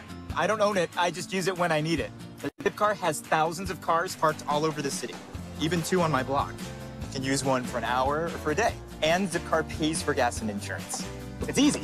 Go to zipcar.com to get your zip card, the key to vehicles parked in your neighborhood and across the globe. For work or play, find a zip car near you, book it, And before you know it, you're on the road. cars by the hour or day, gas and insurance included. Join for as little as $6 per month at zipcar.com. We're at halftime here in San Jose. The Spiders by 3, and down on the field, our Chuck Kindred with the owner of the San Jose Spiders, Andrew Zill. You guys here? All right, I'm here on the sideline with Andrew Zill, owner of the San Jose Spiders. Andrew, pretty exciting first half. What are your thoughts about this renewed rivalry here? It's part 3 of the Battle of the Bay. Well, we're looking good this time. Our offense is clicking. There's not a lot of turnovers at all in this game, and we're taking advantage of our turnovers when we get them. So we're doing really well, and I'm really proud and really excited about how the team's doing today. Did you know that Nate Bosher could throw pulls like that? I've never seen anybody bomb them so far. He threw 2 out the back, had probably the most hang time we've ever seen. Where did this guy learn to throw like that? Well, you know, I coached him in college. You did? I did. I was the coach at Illinois when he was his 5th year at Illinois. Oh, interesting. So you've seen him pull like that? Yeah, I knew Nate before he joined the team from way back, yeah. Interesting. So you had the inside information that none of us had then? Yeah. So who do you think, first half MVP? I thought Elbogen played really well. Anybody stand out to you on your team? You know, I've only been able to glance over. We're pretty busy today. We got a huge crowd today, which is awesome. But I would say, from what I've seen, Kioi, but who knows? It might have just been because he had a flashy play like when I had a chance to glance at the game. But everybody's doing great. I know Bo got a big D to end that near the end of that half, so I think the whole team's playing well. How's the experience being a new owner this year? I know it's your first year owning this expansion league. How's it going? It's pretty awesome. I'm really having a lot of fun, and it's a lot of work, it's a lot of stress, but it's totally worth it. And how do you feel about your chances going on for the rest of the year? I know only one team gets out of the West. How do you feel about your chances? Well, I'd really like to be at home for our playoff because I feel like we play better at home. We get our fan support. I think our players just play that much better with the fan support, and they love and expect a big crowd. So, as long as we can get that home field advantage, I think we're all set. That's gonna be key. All right, well, good luck the rest of the way, and we'll see you back here soon, I'm sure. Thanks, Andrew. We're going to take a quick break. We'll be right back. I missed my graduation. Asleep so we could drill. I missed anniversary, Father's Day, Mother's Day, Valentine's Day. I missed the plane flight. I even missed my 50th anniversary. And it's a lot.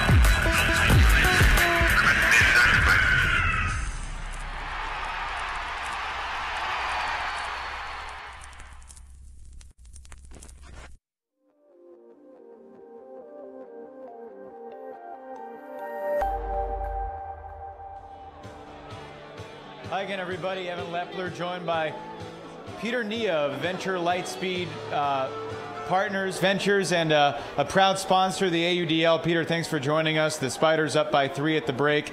Tell us a little bit about your decision to partner with the AUDL.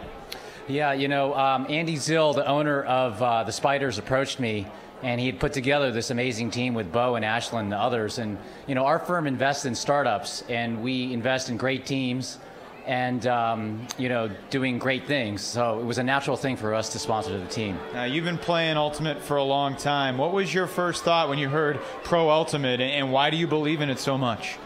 Well, it's such a dynamic sport. When you watch football, people really get excited about football, but you gotta wait through the downs, and it's just not as fast moving. This sport has all the athleticism, the speed, the agility of football, but a much faster pace. And I think when people see that disc thrown for over 70, 80 yards, you don't even see that in football.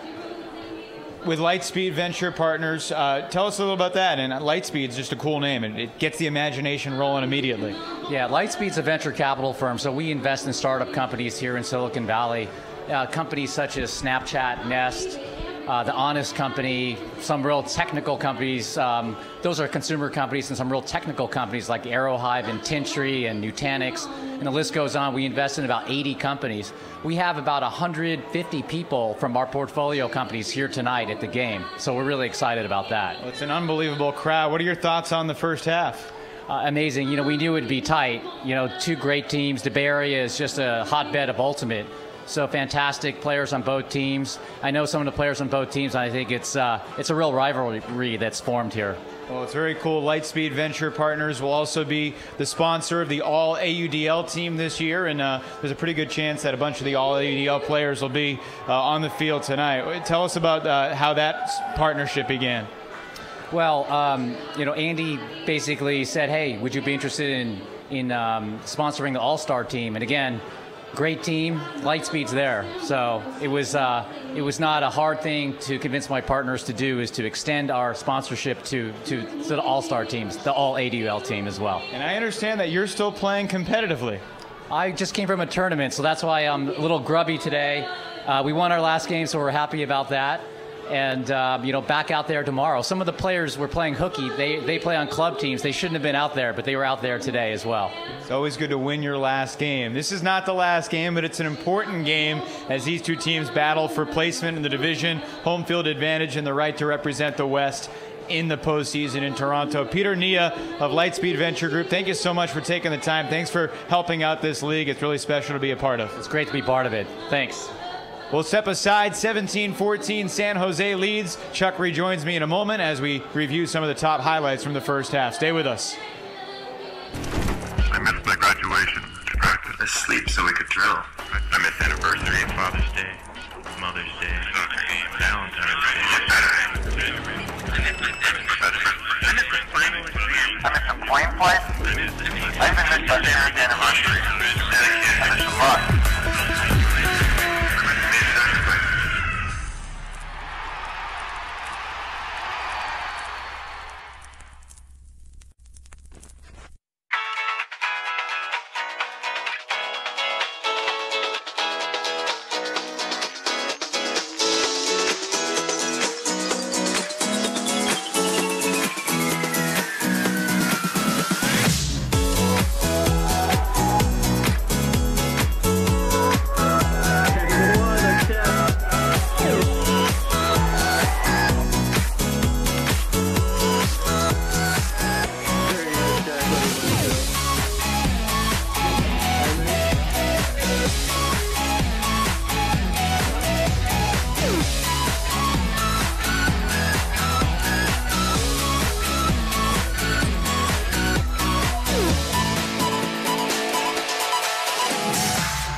Those were the Week 8 AUDL highlights. We welcome you back to San Jose. 17-14 is your halftime score. Evan Lepler with Chuck Kindred, and some pretty good plays last week, some pretty good plays this week. Let's jump into these standings, starting with the Western Division, and you can see exactly how San Jose and San Francisco stack up. The point differential is so tight. These two teams will play one more time. They both fended off valiant efforts from Vancouver, and it really looks like a two-horse race at the top. It does. Vancouver could still rally, but it just doesn't look like they're going to have it this year. Not in this division, not with no wild card. So tonight really says a lot about who's going where as we get later in the season. San Francisco has to win this game if they want to proclaim themselves as the number one. Otherwise, I think San Jose is your front runner. Shifting to the Midwest, if we can. Madison is the top. We'll be in Madison next week for the Radicals and the Windchill. Minnesota got a win earlier today. The Alley Cats knocked off. And now it's Madison 1, Chicago 2. The top three in this division advance to the playoffs, as you see. And, it looks like a four-team race. Minnesota has been erratic, but they've proven they can beat the best. Yeah, they have. They knocked off Madison convincingly at home. And I think if they have their players and if their players travel well, there's really not too many teams they can't beat, especially not in the Midwest Division. I'm not convinced they're going to have the firepower to do it, though. But I'm holding out some hope for the Alley Cats. They play big when it counts. When they had the showcase game at Chicago, we saw one of the most exciting, incredible games we've ever seen. Overtime, big layout Ds, lots of fun. And in the East Division, New York trailed Montreal at the half today, but the Royale came from behind at home to advance to win that game. So New York remains just 7-1, a half game off the top pace. New York and D.C. have 4 meetings left before the playoffs. So that could be a bloodbath, battling for the 2 spot in that division, or the 1 spot if they can knock off Toronto. Yeah, definitely would love to see those New York Empire, D.C. Breeze games. Those are 2 top-level teams. They're both hungry. Toronto's been there. Toronto won last year. They've never lost. They might be getting a little complacent. I don't know how you could not after so many consecutive victories. But certainly the Empire and the Breeze want a piece of the action. Those are the standings. This is the second half. The FlameThrowers pulling to San Jose. The Spiders with a chance to stretch the lead to 4, which would be the largest lead of the game. Clock starts as Ashlyn Joy scoops up the disc.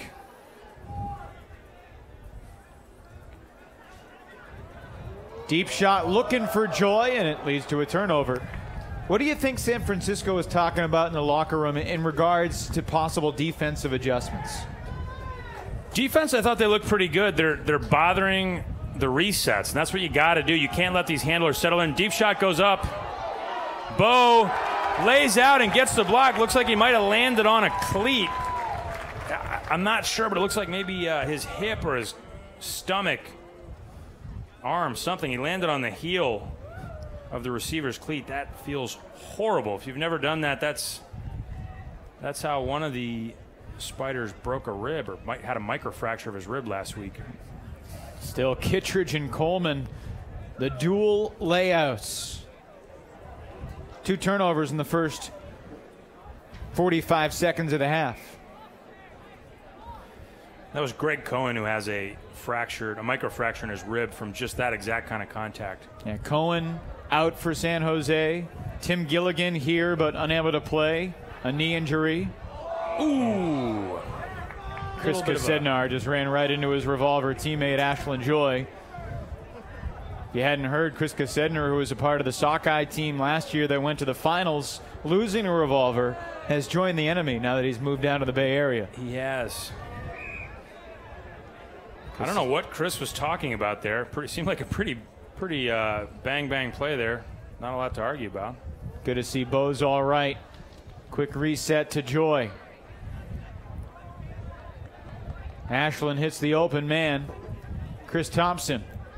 So here we see San Francisco bothering the resets again, making them throw upfield instead of the easy backfield reset. It's a great little shimmy by Joy to get open.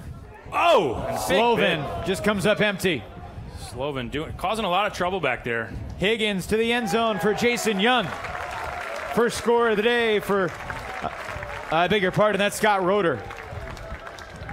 Scott Roeder hauls it in for the Spiders, who lead by 4. Simon Higgins to number 1, Scott Roeder. So some chatter on Twitter. Some folks are saying, got to vote for Mark Lloyd, one of the best players in the league. Also, he's an executive, so he's doing more for the sport than anyone else. Hard to argue with that point. Well, our Twitter question today, after 2 months of the season, with about a month and a half of regular season games remaining, who is the MVP of the AUDL? Of course, the same guy won it each of the last 2 years with 2 different teams. Goose Helton with Indy in 2012 and with Chicago last year.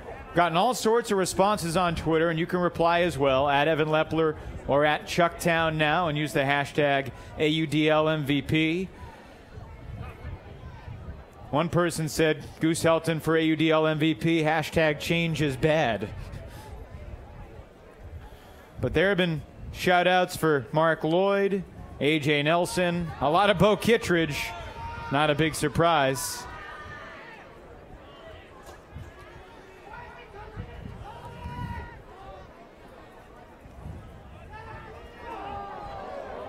Deep shot, seeking Rankin. He's there. So Cassidy Rasmussen seems to have calibrated that flick over halftime. That was the one that was getting away from him in the first half. That was an absolute dime. Will receive an official signed Spiders Ultimate Disc. Like a missile with a honing radar. Yeah, it's really incredible when a guy can throw that hard, because really he ripped that forehand and then have it land, just kind of track and then drop in nice and soft. Watch him set this up. Uses a lot of lower body, coached by Daryl Noonan, who's got this crazy cannon of a forehand. He coaches the Slugs of Santa Cruz. Watch him set this up, get low, get balanced, and just tons of snap. You know, it really is true when you're learning how to throw. They tell you it's all wrist. You can see it right there. Nice solid base, big snap of the wrist, and look at how beautiful. Soft, right into the back corner. And something else to appreciate about that throw and other great throwers, kept the pivot foot. Clearly no travel. It's true.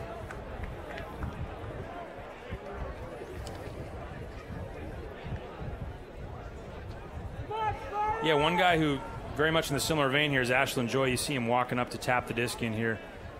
He's one of the most balanced mark breakers I've ever seen. He gets wide, he gets low, he does that little shoulder shimmy, and somehow he's never fallen off balance when he throws. Marcelo Sanchez turned on the jets and rises above for the score.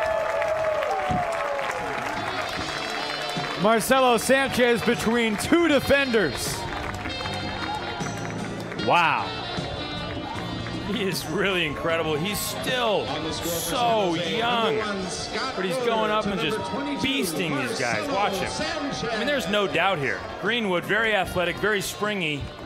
He's not even in the same zip code as Marcelo Sanchez. Goes up, makes it look easy, smile on his face. He's one of my favorite players to watch right now. Also just had a Twitter reply in regards to the MVP conversation. Someone asking about Justin Allen from the New York Empire. I was watching a good chunk of that Empire Royale game on ultiworld.com earlier today, and Justin Allen was the difference maker for New York, especially late in that game. He helped take it over. Callahan nominee this year. He's played for Ring of Fire in North Carolina in the past, and, you know, one of the true rising stars in the sport. Looking forward to seeing him play in person in a couple weeks. Yeah, they've been so fun to watch rebound this year. They lost a couple of their top guys in the offseason, but really didn't skip a beat. Big Huck deep here. Rankin's flick has just enough. Rasmussen not in yet. And who else? Zane Rankin, who threw the 70-yard flick, hustles down the field and picks up the score. I've never seen a flick like Rankin's. He steps out wide, bends, it looks like he bends at the waist and gets down really low and just uncorks these flicks out to space. He even let it turn over. I'd like to get another look at this windup. So here's the swing. Rankin with the disc, brings it back to the forehand side, and he gets low, kind of straightens out that right leg. Very unorthodox, but look at how effective this is. And Cassidy closes brilliantly on that disc. A great read by Rasmussen. Before the season, one of the players that Cassidy Rasmussen talked about as a guy who could emerge as a key guy that not a lot of people know, and he said Zane Rankin, and he was absolutely right. Rankin is quickly becoming San Francisco's go-to guy. Yeah, he stands out brilliantly on a star-studded roster. He's got a bright future ahead of him for sure. So San Francisco loading up on the thrower, playing kind of, you see they're not playing right on their man in the front here against the handlers. San Jose seems to have adjusted well to that junky D. And Ashland rips one deep. Elbogen. Again. Elbogen's speed is truly deceptive. Yeah, it is. I was going down at halftime to interview him. His speed to the locker room was unparalleled. He was nowhere to be found. He's not the first person who didn't want to talk to you. But, I mean, he just accelerates away from his chasing defenders. And it's not like Clay Miller, number 3, Alex Evangelides, number 13. Those guys aren't slow. No, they look slow on that point, though.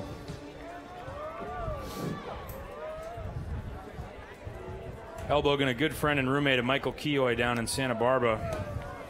For those who don't know, that's quite a trip up here to play. Santa Barbara is not exactly around the corner. It's probably about 5.5 hours up here. Without the Santa Barbara guys, where do you think the Spiders would be? In a lot of trouble. And you know why? It's because San Jose's really loaded up on great, talented offensive players. What they need are hungry, athletic defenders who can go out and generate blocks. And that's what they get from a lot of these Santa Barbara guys. They get Jeff Silverman, they get Michael Keough. They pick up Elbogen, who's just all over the place right now. And if they didn't have that supporting cast, you better believe they would have lost another game.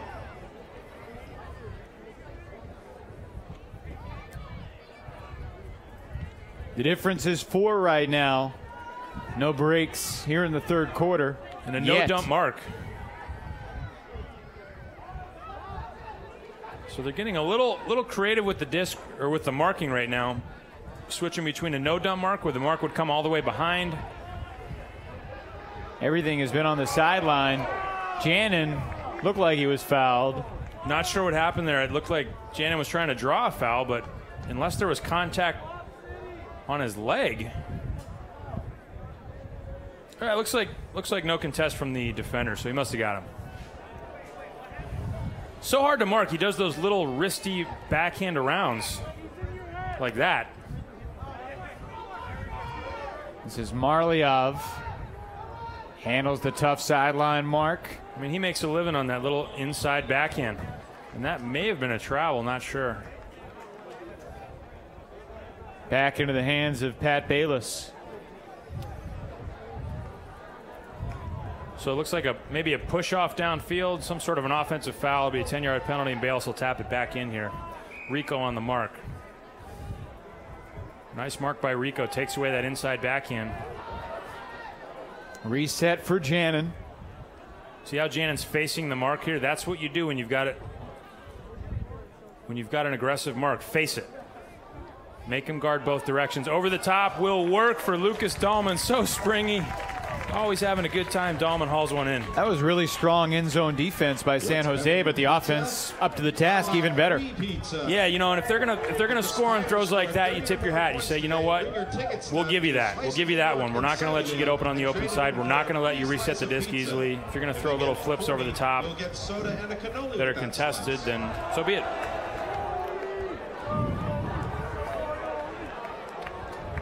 So not a lot to look at. Great D. Nothing else he can do except just try to bail himself out over the top. And you know, if you're Eli or one of these defenders, you got to say, you know what, guys, we did our job there.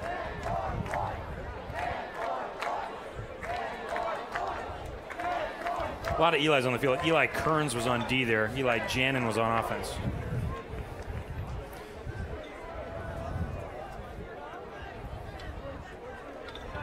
So the Spiders back on offense. Winner of this game will be in first in the West Division.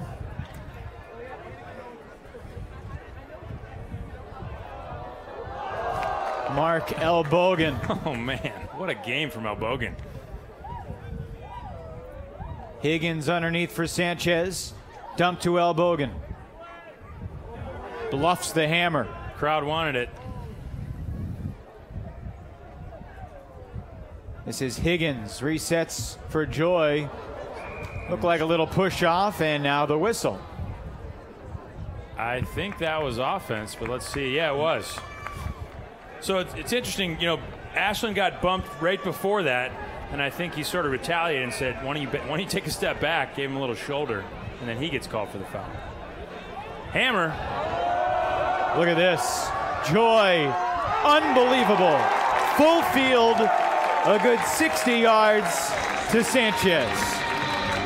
Visionary. You see, he just saw that the defense was front-loaded to the open side, saw Sanchez back there, and you can see him even point.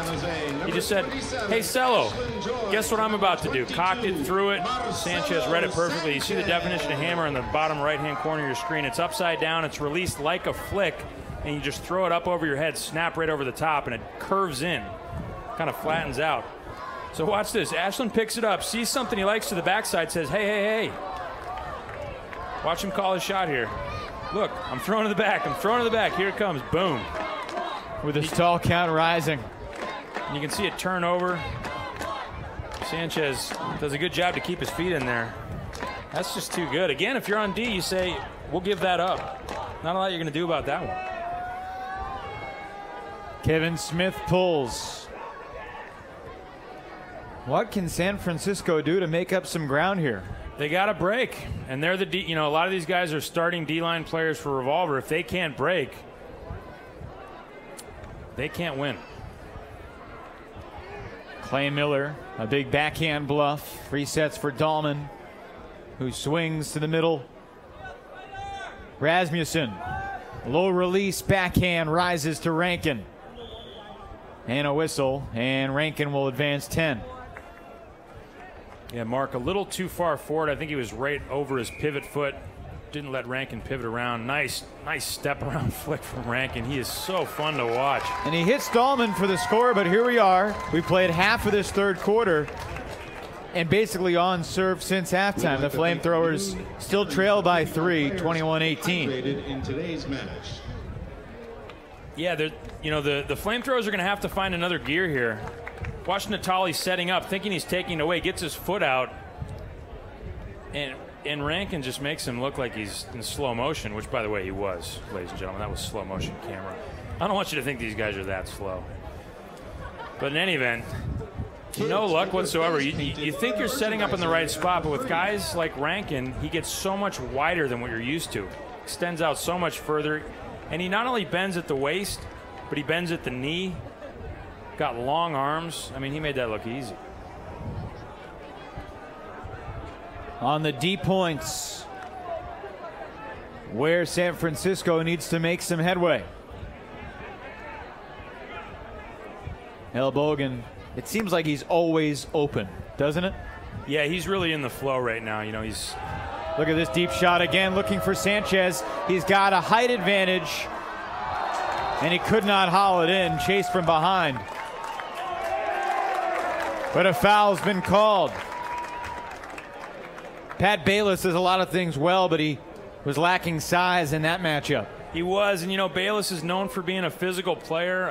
I saw him in Revolver practice getting a little bit of a chirping match with Joel Schlockett.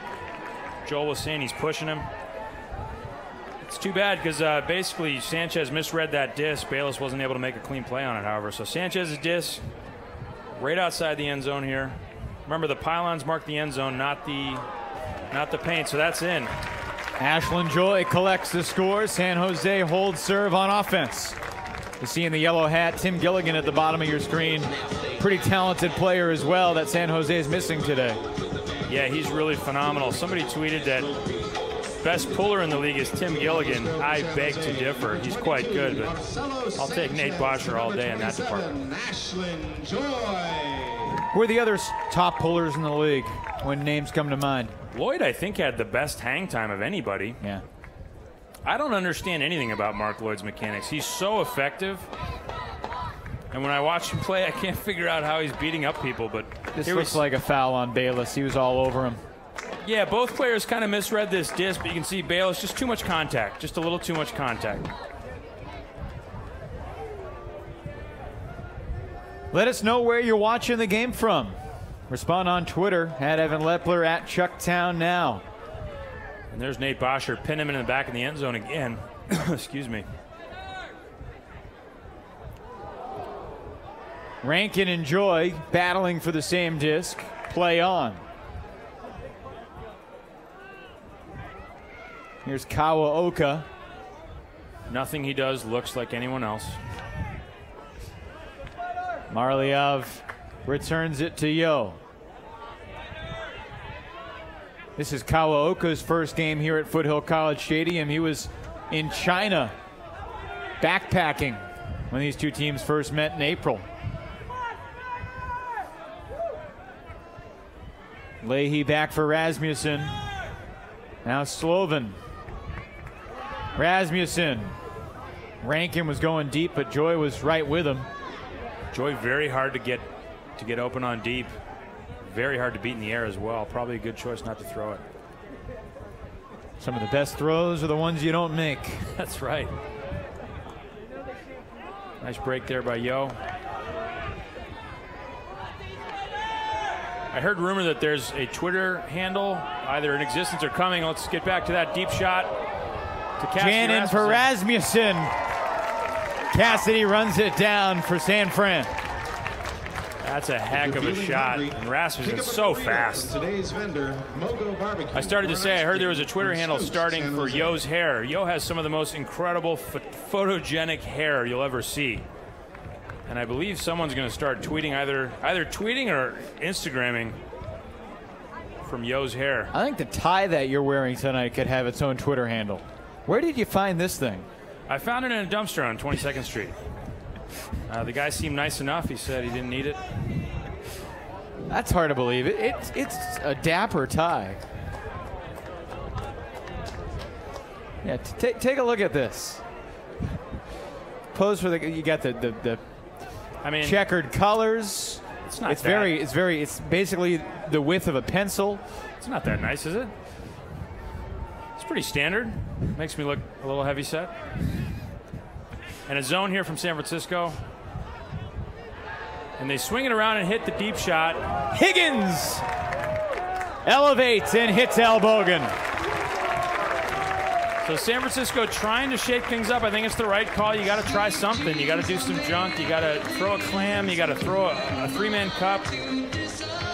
There's not a lot of wind tonight, and you've got some really confident throwers. So they swing it around the cup and just hit it deep. And Higgins with position. Not a lot you're going to do. So you see Ashland immediately swings it around the cup. Greenwood trying to close out, but it's a little too far. Throw goes up. Basically, if Travis can't somehow miraculously close and get the D, that'll be that. And he doesn't. Spiders, once again, very efficient on offense. Here's the puller of the league, Nate Bosher, a man among boys when it comes to pulling.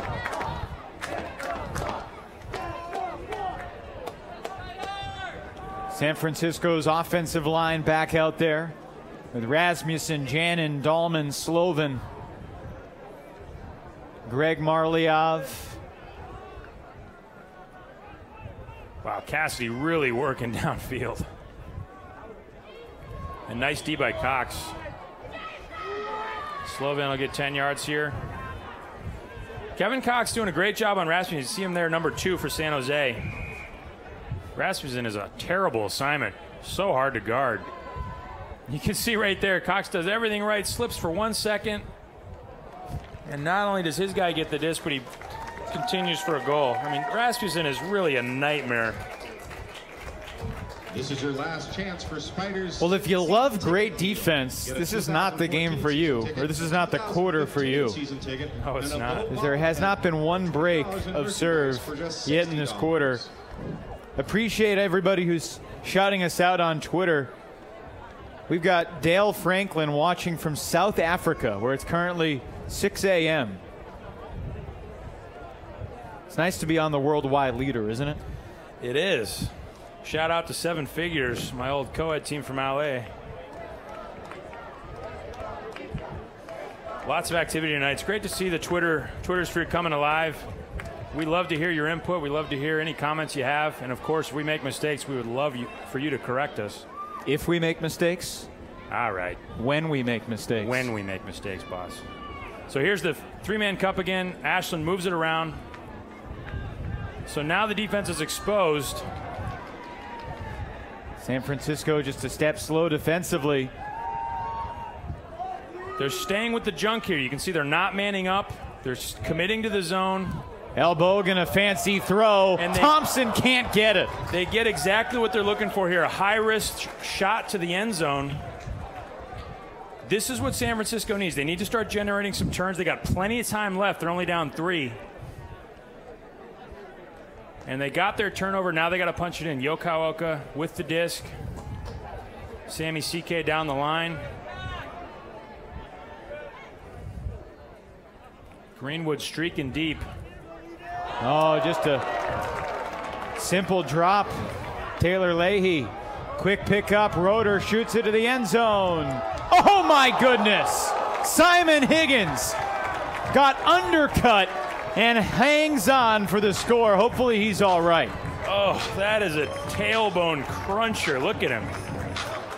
I don't think Yo meant to do that, but he sure did. He hit him below the waist, knocked his legs out from under him, and he came right down on the tailbone. Watch this happen. To number 4, Simon. Oh. We were down there, and it's soft turf, but it's still turf. That could not have felt good.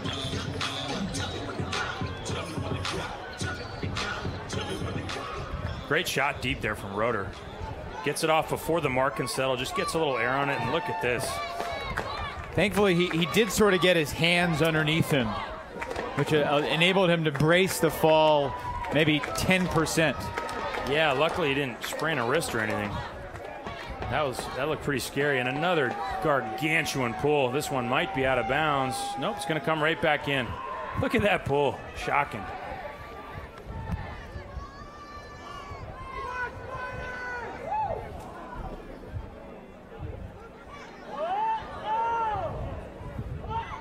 Rankin nearly poached by Peterson. Reset to Kasetnar. Slovin underneath. Foul on the mark. Bosher bumped him. Two former Great Lakes region, all-region players there. Slovin at Michigan, Bosher at Illinois. Nice handler movement right now from San Francisco.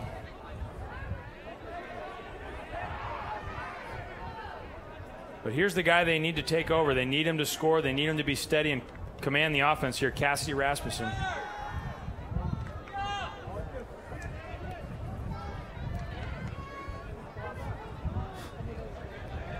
Rasmussen goes to the disc and hits Dahlman, who is totally and completely wide open. You know, on that play, the throw before the throw that led to the score, Eli Jannon, he didn't pivot. It looked like he was asleep, and then all of a sudden, he just breaks his man with that backhand. Yeah, he does. That's one of those, it looks like the lazy man's backhand break, but watch him set this up. The mark is in position, ready to react, ready for a pivot. He's frozen. Yeah, he just does a little fake and then just bounces it under your arm. Chicago, I mean, 26. There's nothing more discouraging on the mark than getting broken by a little barbecue backhand like that one. But unfortunately, that's Eli Jannon's primary break. And he hits it all the time, by the way. It's very accurate. Reminds me of Justin Safdie's old backhand. He used to break around with that. Steve Dugan as well made a living on that break.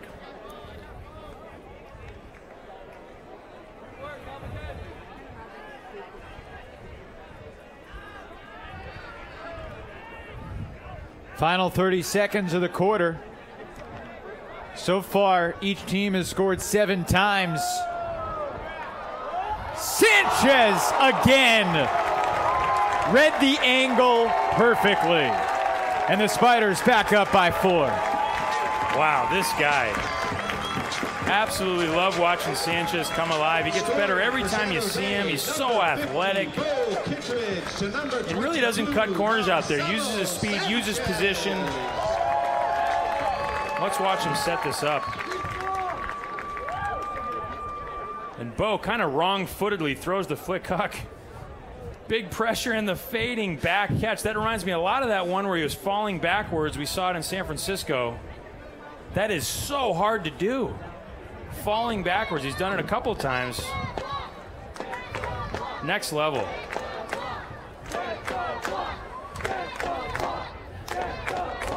"16 seconds for San Francisco."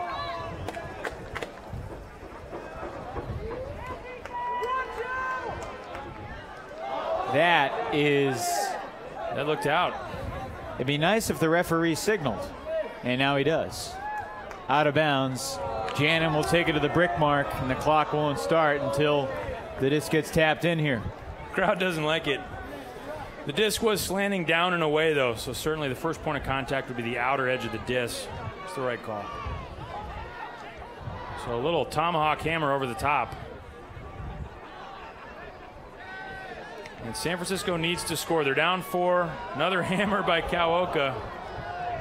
Adam Rady to the end zone for Jannon. The handler cut with 2.5 seconds to go in the quarter.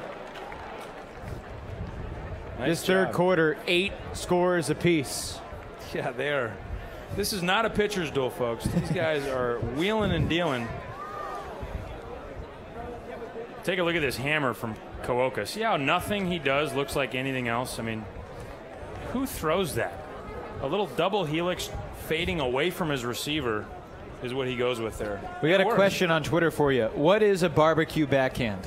Barbecue backhand's that little, if you're a righty, it's the backhand that you release from the right side of your body, so you don't step out to the left and throw it the way, say, a semi-professional ultimate player might, but you just release it from the right side. They call it that because dads for decades have been throwing little barbecue backhands to their sons.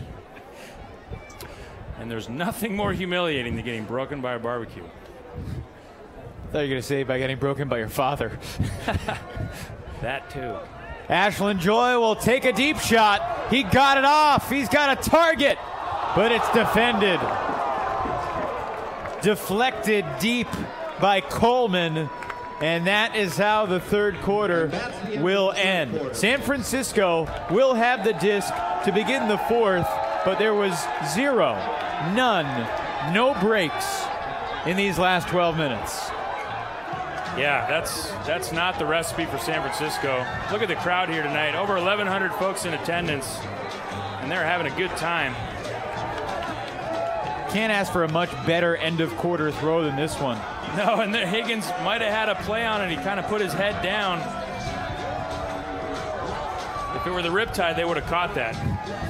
Great crowd on hand here in San Jose. We've got one more quarter left. The Spiders trying to stay perfect here at Foothill College, 25-22, as we take the turn for home when we come back. I missed my graduation. Distracted. I sleep so we could drill. I missed anniversary, Father's Day, Mother's Day, Valentine's Day, Saturday. I missed the final exam. I missed the point play. I even missed my parents' anniversary. I missed a lot.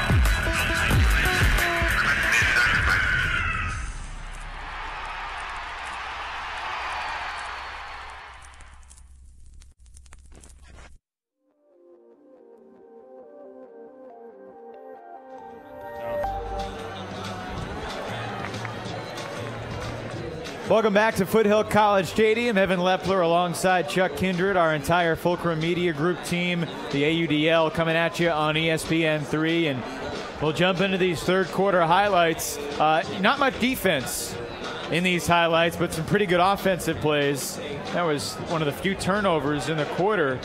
A mistake on the drop, and quickly Scott Roeder countered. This is painful, but Higgins able to hang on. Oh. Looks so painful. He might have spasmed his lower back there. Hopefully he's all right.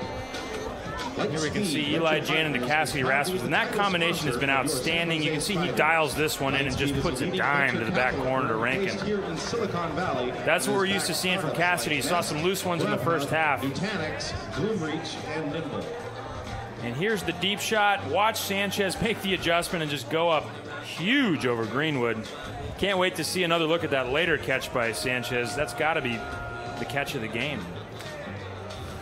Now watch this little sneaky backhand. Kind of a barbecue backhand, not quite. But humiliating nonetheless. Lucas Dahlman's been open in the end zone for much of the game. A great crowd. The official attendance tonight here at Foothill College, 1,156. And frankly, I would have guessed more. Yeah, just a peach of a turnout tonight. And the crowd's having a good time.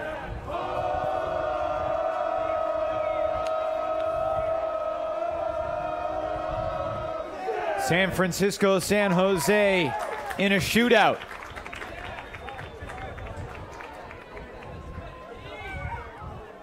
Jannon finds Rankin with a flick. Rankin winds up a fake and hits Rasmussen with a safety shot underneath. Now Dahlman flings one to nobody, and the FlameThrowers turn it over. Yeah, not sure about that decision from Dahlman. Didn't look like his receiver was ever really open. Trying to do a little too much there, I think.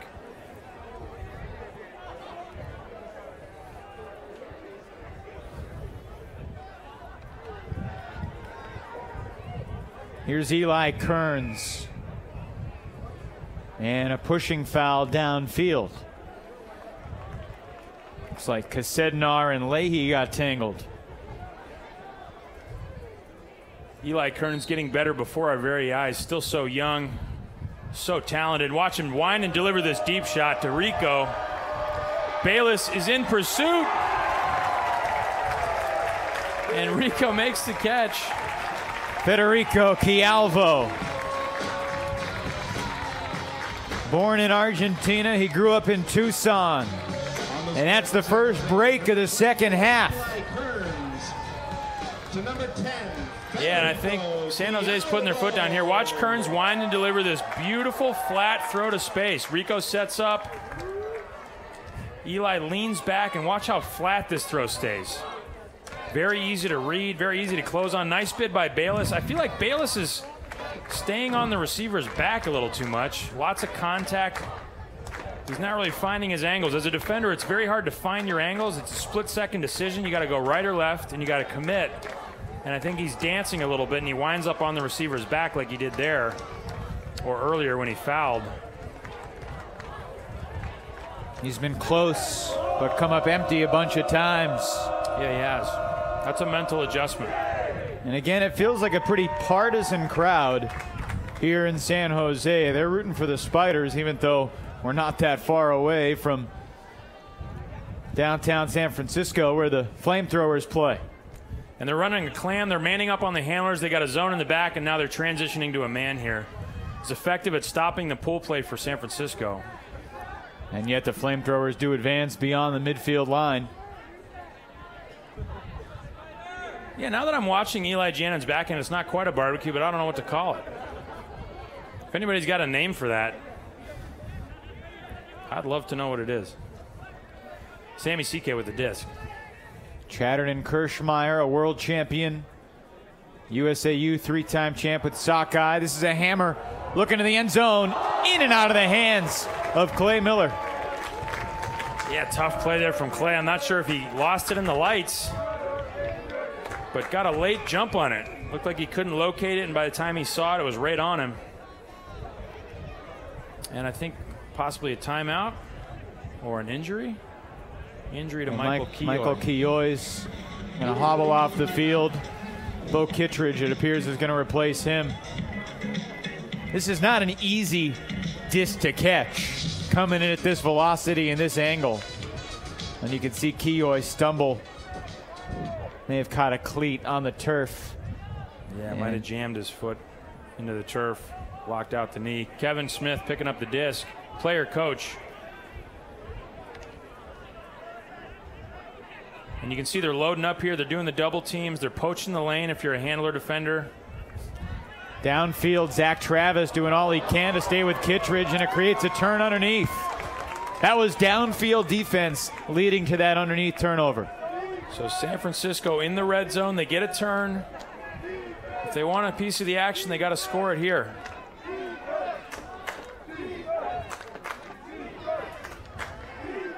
Greenwood up line. Miller finds Chatterton Kirschmeyer. FlameThrowers back within 3, just over 9 minutes to go. Remember asking you this back in April. At what point does the clock become a factor and you just start thinking we need to score quickly? You know, I'd say a point a minute is kind of the threshold. They're 9 minutes out. There's plenty of time. Lots can happen. If it gets to 3 minutes and you're down by 3, then you got to get moving. You know, we saw a couple weeks ago, Chicago had 90 seconds left in a 1-point lead, and they just reset the disc over and over again for 90 seconds and won the game. I wouldn't recommend doing that, but it's certainly one of your options. Well, so far we've had 49 scores in less than 39 minutes. Yeah, just an offensive battle. You know, San Francisco does not want to be in a shootout with San Jose. This is San Jose's game. They like to score the disc. They like to play offense. San Francisco's a gritty defensive team. Shot goes up deep. Greg Marliev closing. Sanchez makes his first mistake of the day. Everybody's entitled to one mistake. I guess so, yeah. 4-mile-per-hour wind starting to kick a little bit. Sanchez just misread that one. Marliev was coming quick. Maybe he forced the issue a little bit. And here we see and Sanchez makes better for his mistake. Comes in, gets the D on Marliev. So just like that. Marcelo Sanchez, these past 2 weeks, has been something else. Joy to the end zone. Inbounds to Simon Higgins for the score. Ashland Joy, one of the best in the league at hitting those tight spots, those tight throwing lanes. There really wasn't a lot to look at, and Rady kind of looked down the line saying, how the heck did my guy get the disc? Felt like he was in position, but you know, we saw at the end of last week, the game winner was a throw a lot like this. Here, you know, Marliev slowing down, looking at the line, needs to attack the disc. Watch this tight little angle. There's really not a lot to look at, but he does his patented shoulder shimmy and just drills it right down the lice, and a little toe tap from Higgins. And when Higgins goes up there, he could have gone down with either of those feet first, and a very smart decision going down with that left foot first, that first point of contact in. I'm not sure he could have gotten that right foot inbounds. I think you're right. I think you're right. Heads up play by him. Here's Rico with the pull. This is far and away the highest scoring game between these two squads.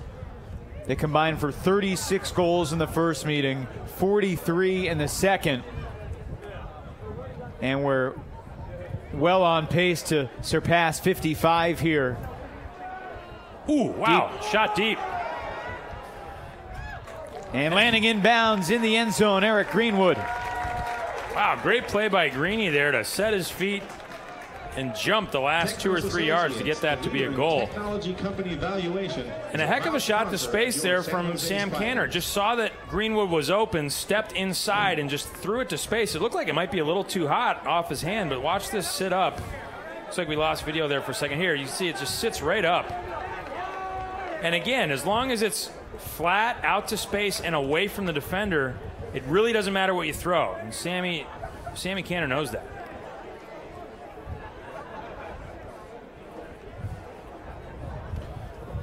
Well, it's a hot night. It's been a hot day here by the bay. And there still isn't much defense being played right now, especially on deep shots. Defenders are giving up on the disc pretty frequently. Yeah, you know, the throws have really been on the mark. Bo's going deep. Ashland winds and delivers. Sanchez is also there. Sanchez one more time. Why not? Why the heck not? Another falling away backwards catch. Bo said, you know what, I could have clap catch that, but, you know, I'd rather you were on SportsCenter. Number 27, Ashlyn Joy, to number 22, Marcelo Sanchez. How does he do this? Look at him falling back, off balance, losing his footing. Stays with the disc and goes up and makes the catch. And you can see the looks on the faces of, you know, Marlioff and Rankin nearby. You know, they have no answer for this. What are you going to do? Played it just right. Pressured the disc, you know, shot in your hand in the face. It's too good.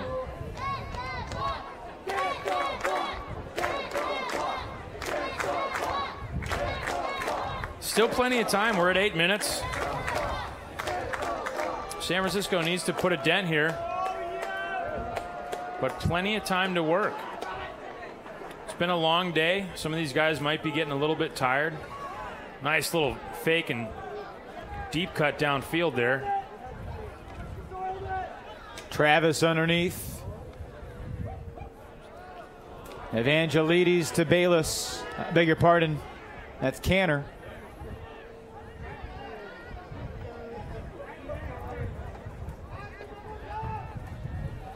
Now Kasednar and Janin play catch. Looking deep. Kasednar could not pull the trigger on the layup. And the crowd calling him out. They're saying, you got to get horizontal for that disc. I think Kasednar maybe knows that. Pointed to Eli Janin and said, hey, that was mine.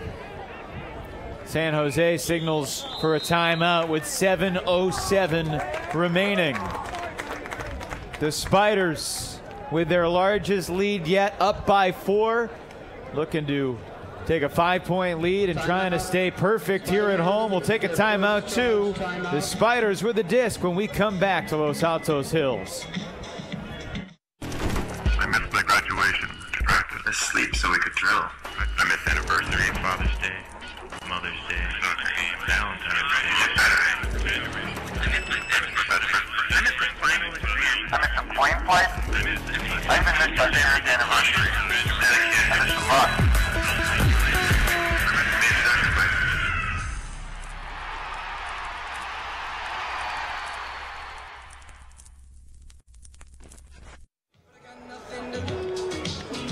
Good to see Michael Keough back on the field, number 51. He's out for this 0 point. Ashlyn Joy will pick up the disc. Bo Kittredge on the near sideline, being picked up defensively by Jake Coleman, who's had that tough defensive matchup for much of the day. The Spiders trailed very briefly in this game at 3-2. And since that point, San Jose has been in charge. Yeah, haven't heard an update on Dan Gillick. He went out with that head-to-head contact in the first half. Hopefully he was all right. Travis on the mark. Crossfield all the way to Roeder. And a whistle downfield. Like Evangelides working against Sanchez. A pick was called. Pick, okay. With the extra space, 13 yards wider. Here's a deep shot. Really just a punt more than anything, but Kittredge just takes care of business. That's what he does. And he's called for the receiver travel again, so he'll have to back it up. Interesting. You don't see that many picks called, in part because the field is much wider and longer. And because it's the referees, not the players, who call the picks. Roeder wants Bacon in the end zone. Tyler Bacon makes the easy play for the score. Largest lead of the game from San Jose.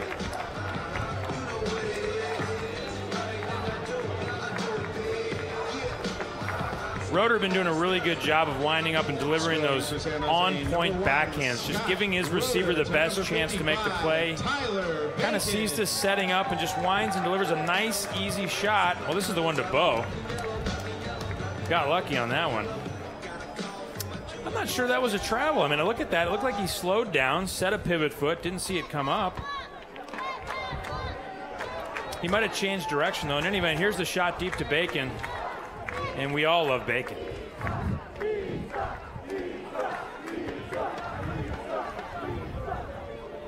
He had the winning score last week with half a second left. Yeah, what a finish. Holy smokes. If you're the Riptide, you got to just scratch your head on that one. They played a heck of a game. Derek Fenton. Darren Wu. Unreal. Maz Gottlieb. Those guys were phenomenal. And I don't think the Bay Area guys knew there was that kind of talent coming down from the Pacific Northwest. And they almost gave him a beating. You can watch that entire San Jose Vancouver game on YouTube. Zane Rankin, he made that look pretty simple. Yeah, nice speed from Rankin. You don't think of him as a sprinter. You should. You should. The guy's been at the track, that much is clear. Mystery House. The Winchester Mystery House has a special 65-minute flashlight tour every Friday the 13th. And the Friday the 13th bell ringer will be our very own Bo Kittredge. Eli Janet again. Just great vision downfield. As a thrower, this is what you love to do. Just with finesse, put some float on it, and let your playmakers go get it. That is such a sick backhand. Just winds, and I mean, it just looks like a golf swing to him. He makes his throws look so easy. Just winds and delivers it. And you can't tell. That went 75 yards on a rope. Canner with the pull.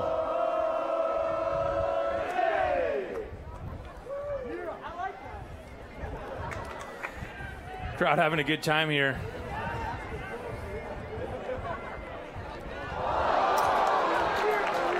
Well, here's a chance, perhaps. Cassidy Rasmussen directing traffic. We see Bo's going to mark.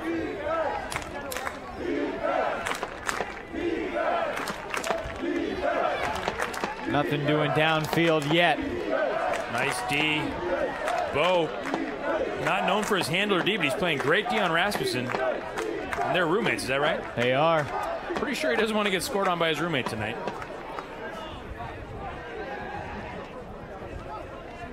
Fun to watch those two battle. Throw and go from Rasmussen. Wow. A rare mistake from Evangelides. You can't drop that one. They're down 4. Got the turn. Open look at the end zone. And maybe a little too hard of a throw. In any event, Evangelides certainly should have caught that. Ashland breaks so easily. 5 minutes left in the game. Wow, nice play by Roeder. Sanchez just got bailed out by Roeder. That wasn't necessary for the lefty backhand there. Sanchez gets bailed out. Joy defended by the poach. Wow. Tanner poach, but this is a nice shot for Higgins. Sanchez has been a human highlight reel in this game, and this time he's on the throwing end of the Spiders score. That was a high-level backhand. Sanchez known to just be a worker downfield, always open, always getting the disc, making those great diving catches. But he's open here, both swings to Sanchez. Here's where he almost turns it. Roeder saved the day with a bid. Watch this backhand, though. What an outstanding delivery. Beautiful, flat, lots of pace. It sits right in there soft for Higgins to run onto it. That is outstanding. Not exactly what you would expect Sanchez to be doing, but that guy can do everything.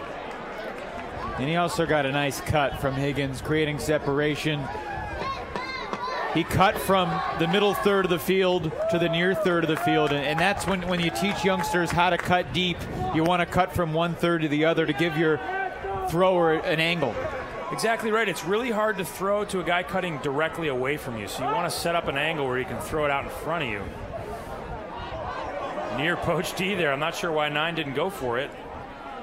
As Brett Peterson had a nice look at a poach D. And Eli Janin once again throws a backhand from the forehand stance. Shot to the end zone. And Rasmussen is in the end zone. Nice delivery from Dahlman.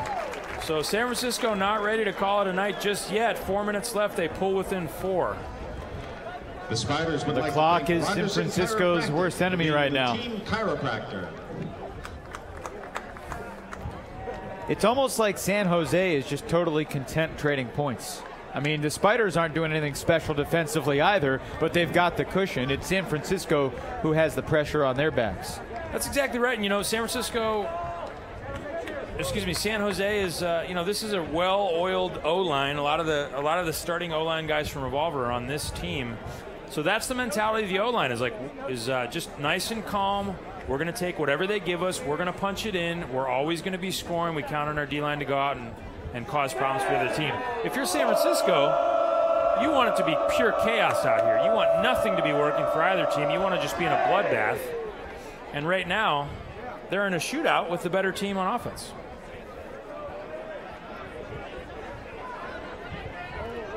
Joy creates space and gets the little flip from Kittredge. Bo is just hanging out behind the disc, and now he'll get it. Bo and Ashland. That's a bullet flick handled by Sanchez. Quick release over to Albogan, and he'll take the deep shot. He wants bacon. He's got bacon. Delicious.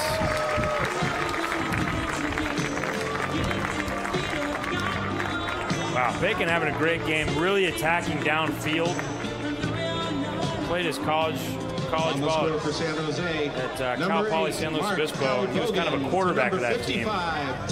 Once he graduated from there, he got to be more of a cutter defender, and he's having a good time tonight going deep for these outstanding San Jose throwers. Bacon, all-region performer with Cal Poly. Now he's coaching the Cal Poly team. One of the captains of the Condors. That was the Condor connection right there, Albogan to Bacon. Yeah, nice throw from Albogan. He's having a heck of a game.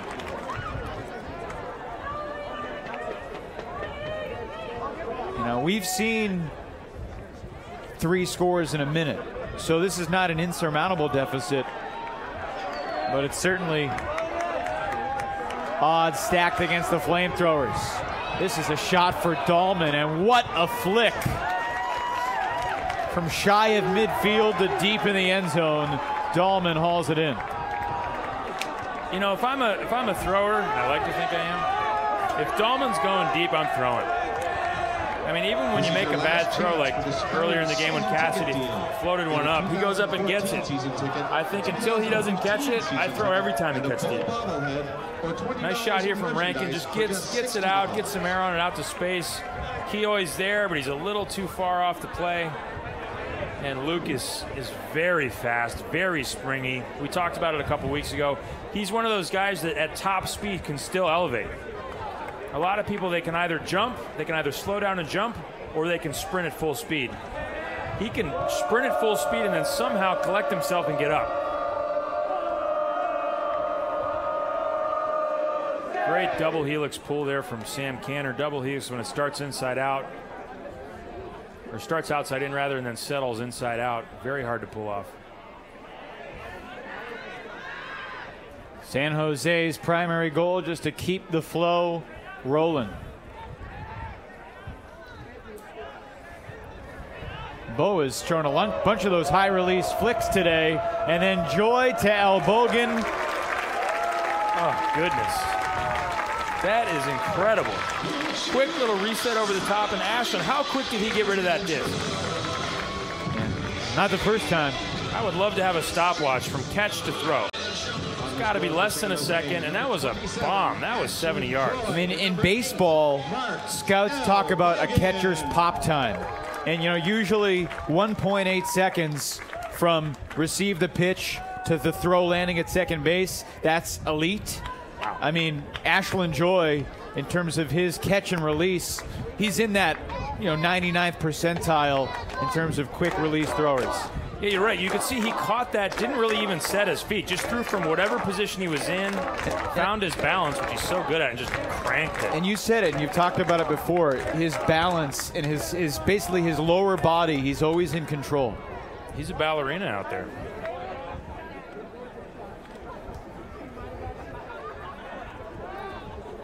So our Twitter question in the lower right-hand corner, who's your pick for AUDL MVP so far this season?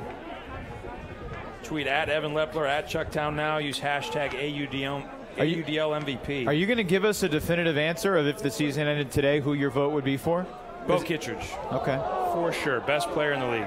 Because you're going to get a vote. I mean, you are one of the big thinkers in our league. Oh, I think so good. Wait. I said that wrong. So nice pressure up front here. That has to be a foul, I would think. Kasednar was hit from behind by Zaccaro.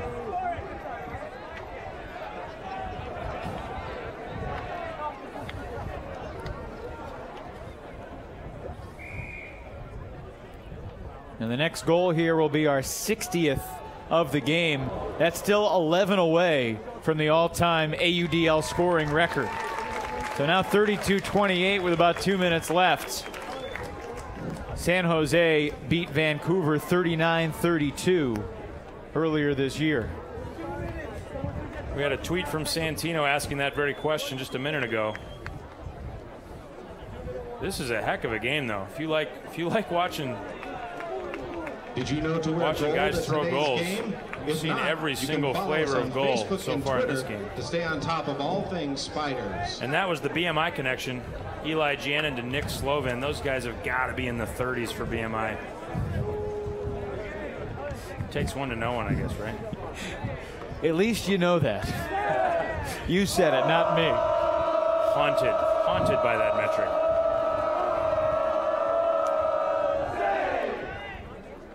If the FlameThrowers are going to throw a little fire, they're going to need to do it soon. Yeah, so 4 points, 2 minutes. That is a tall order. Sanchez, another highlight reel play over Canner. This deep shot defended, though, by Rasmussen.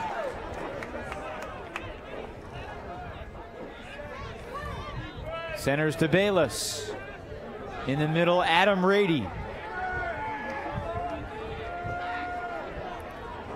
So what do we think about upside down from beyond the 50-yard line, 2 points? Rule change for next year.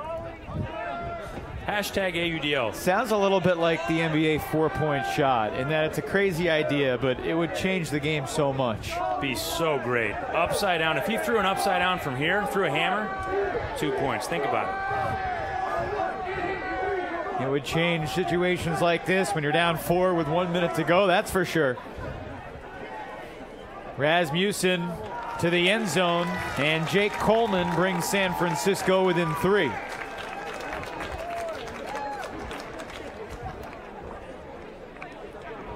San Francisco hanging in there. They got to score 3 goals in less than a minute. I don't see it happening.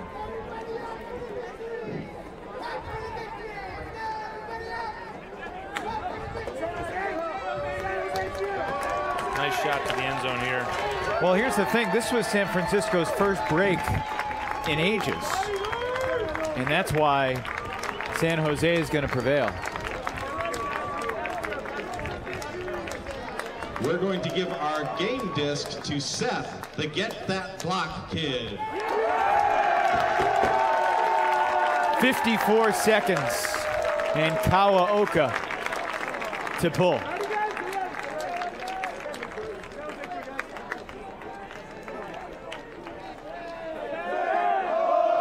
And he fires a roller.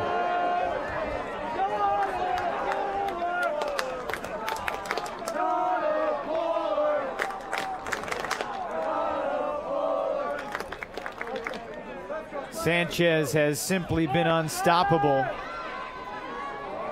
much like the Spiders' offense. Kittredge just playing the role of the safety valve right now. He's relaxed, knowing that he's the victorious roommate today. He and Ashland defeating Cassidy for the second time in 3 meetings. These two teams will meet one more time in the final regular season game as Kittredge toes the line. He's in once again for the Spiders.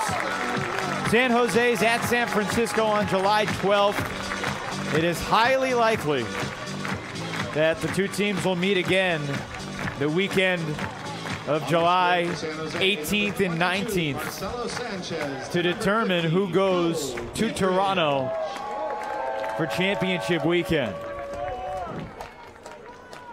17 teams in the league. 3 from the East, 3 from the Midwest, and 2 from the West will compose the 8 quarterfinalists. 3 versus 1, 3 at 1 in the East and Midwest. The 2 seeds from the East and Midwest will go head-to-head in a cross-divisional quarterfinal. And then what's going to be a great game with so much on the line between these two. If San Francisco takes down San Jose in the final regular season meeting and both teams don't lose to anybody else, then it would come down to point differential. Here's the last chance of the game, and San Francisco scores.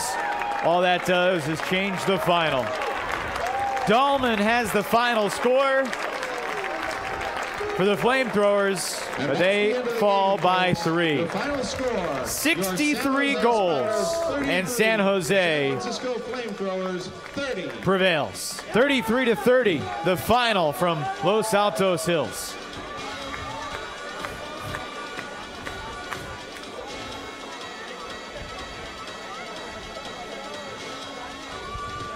We'll take a quick timeout. We'll chat with some of the winners when we come back to California. When your Spiders take on the Seattle Raptors. In the meantime, you can follow the team online at sjspiders.com. Yeah, it's a zip car. I don't own it. I just use it when I need it. The zip car has thousands of cars parked all over the city, even 2 on my block. You can use one for an hour or for a day. And Zipcar pays for gas and insurance. It's easy.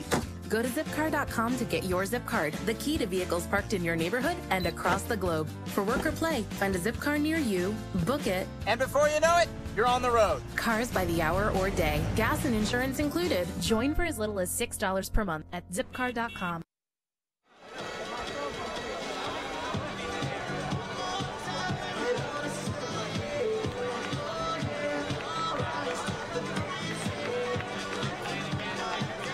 We're back to Los Altos Hills here at Foothill College Stadium, where the Spiders once again hold serve at home.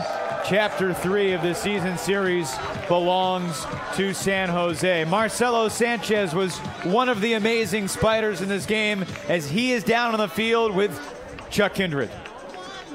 So I'm down here on the sideline with Marcelo Sanchez. Celo, you had a heck of a game tonight. What are your thoughts about this rivalry, San Francisco? By the way, there's a lot of people standing around looking at Celo right now. What were your thoughts on the game?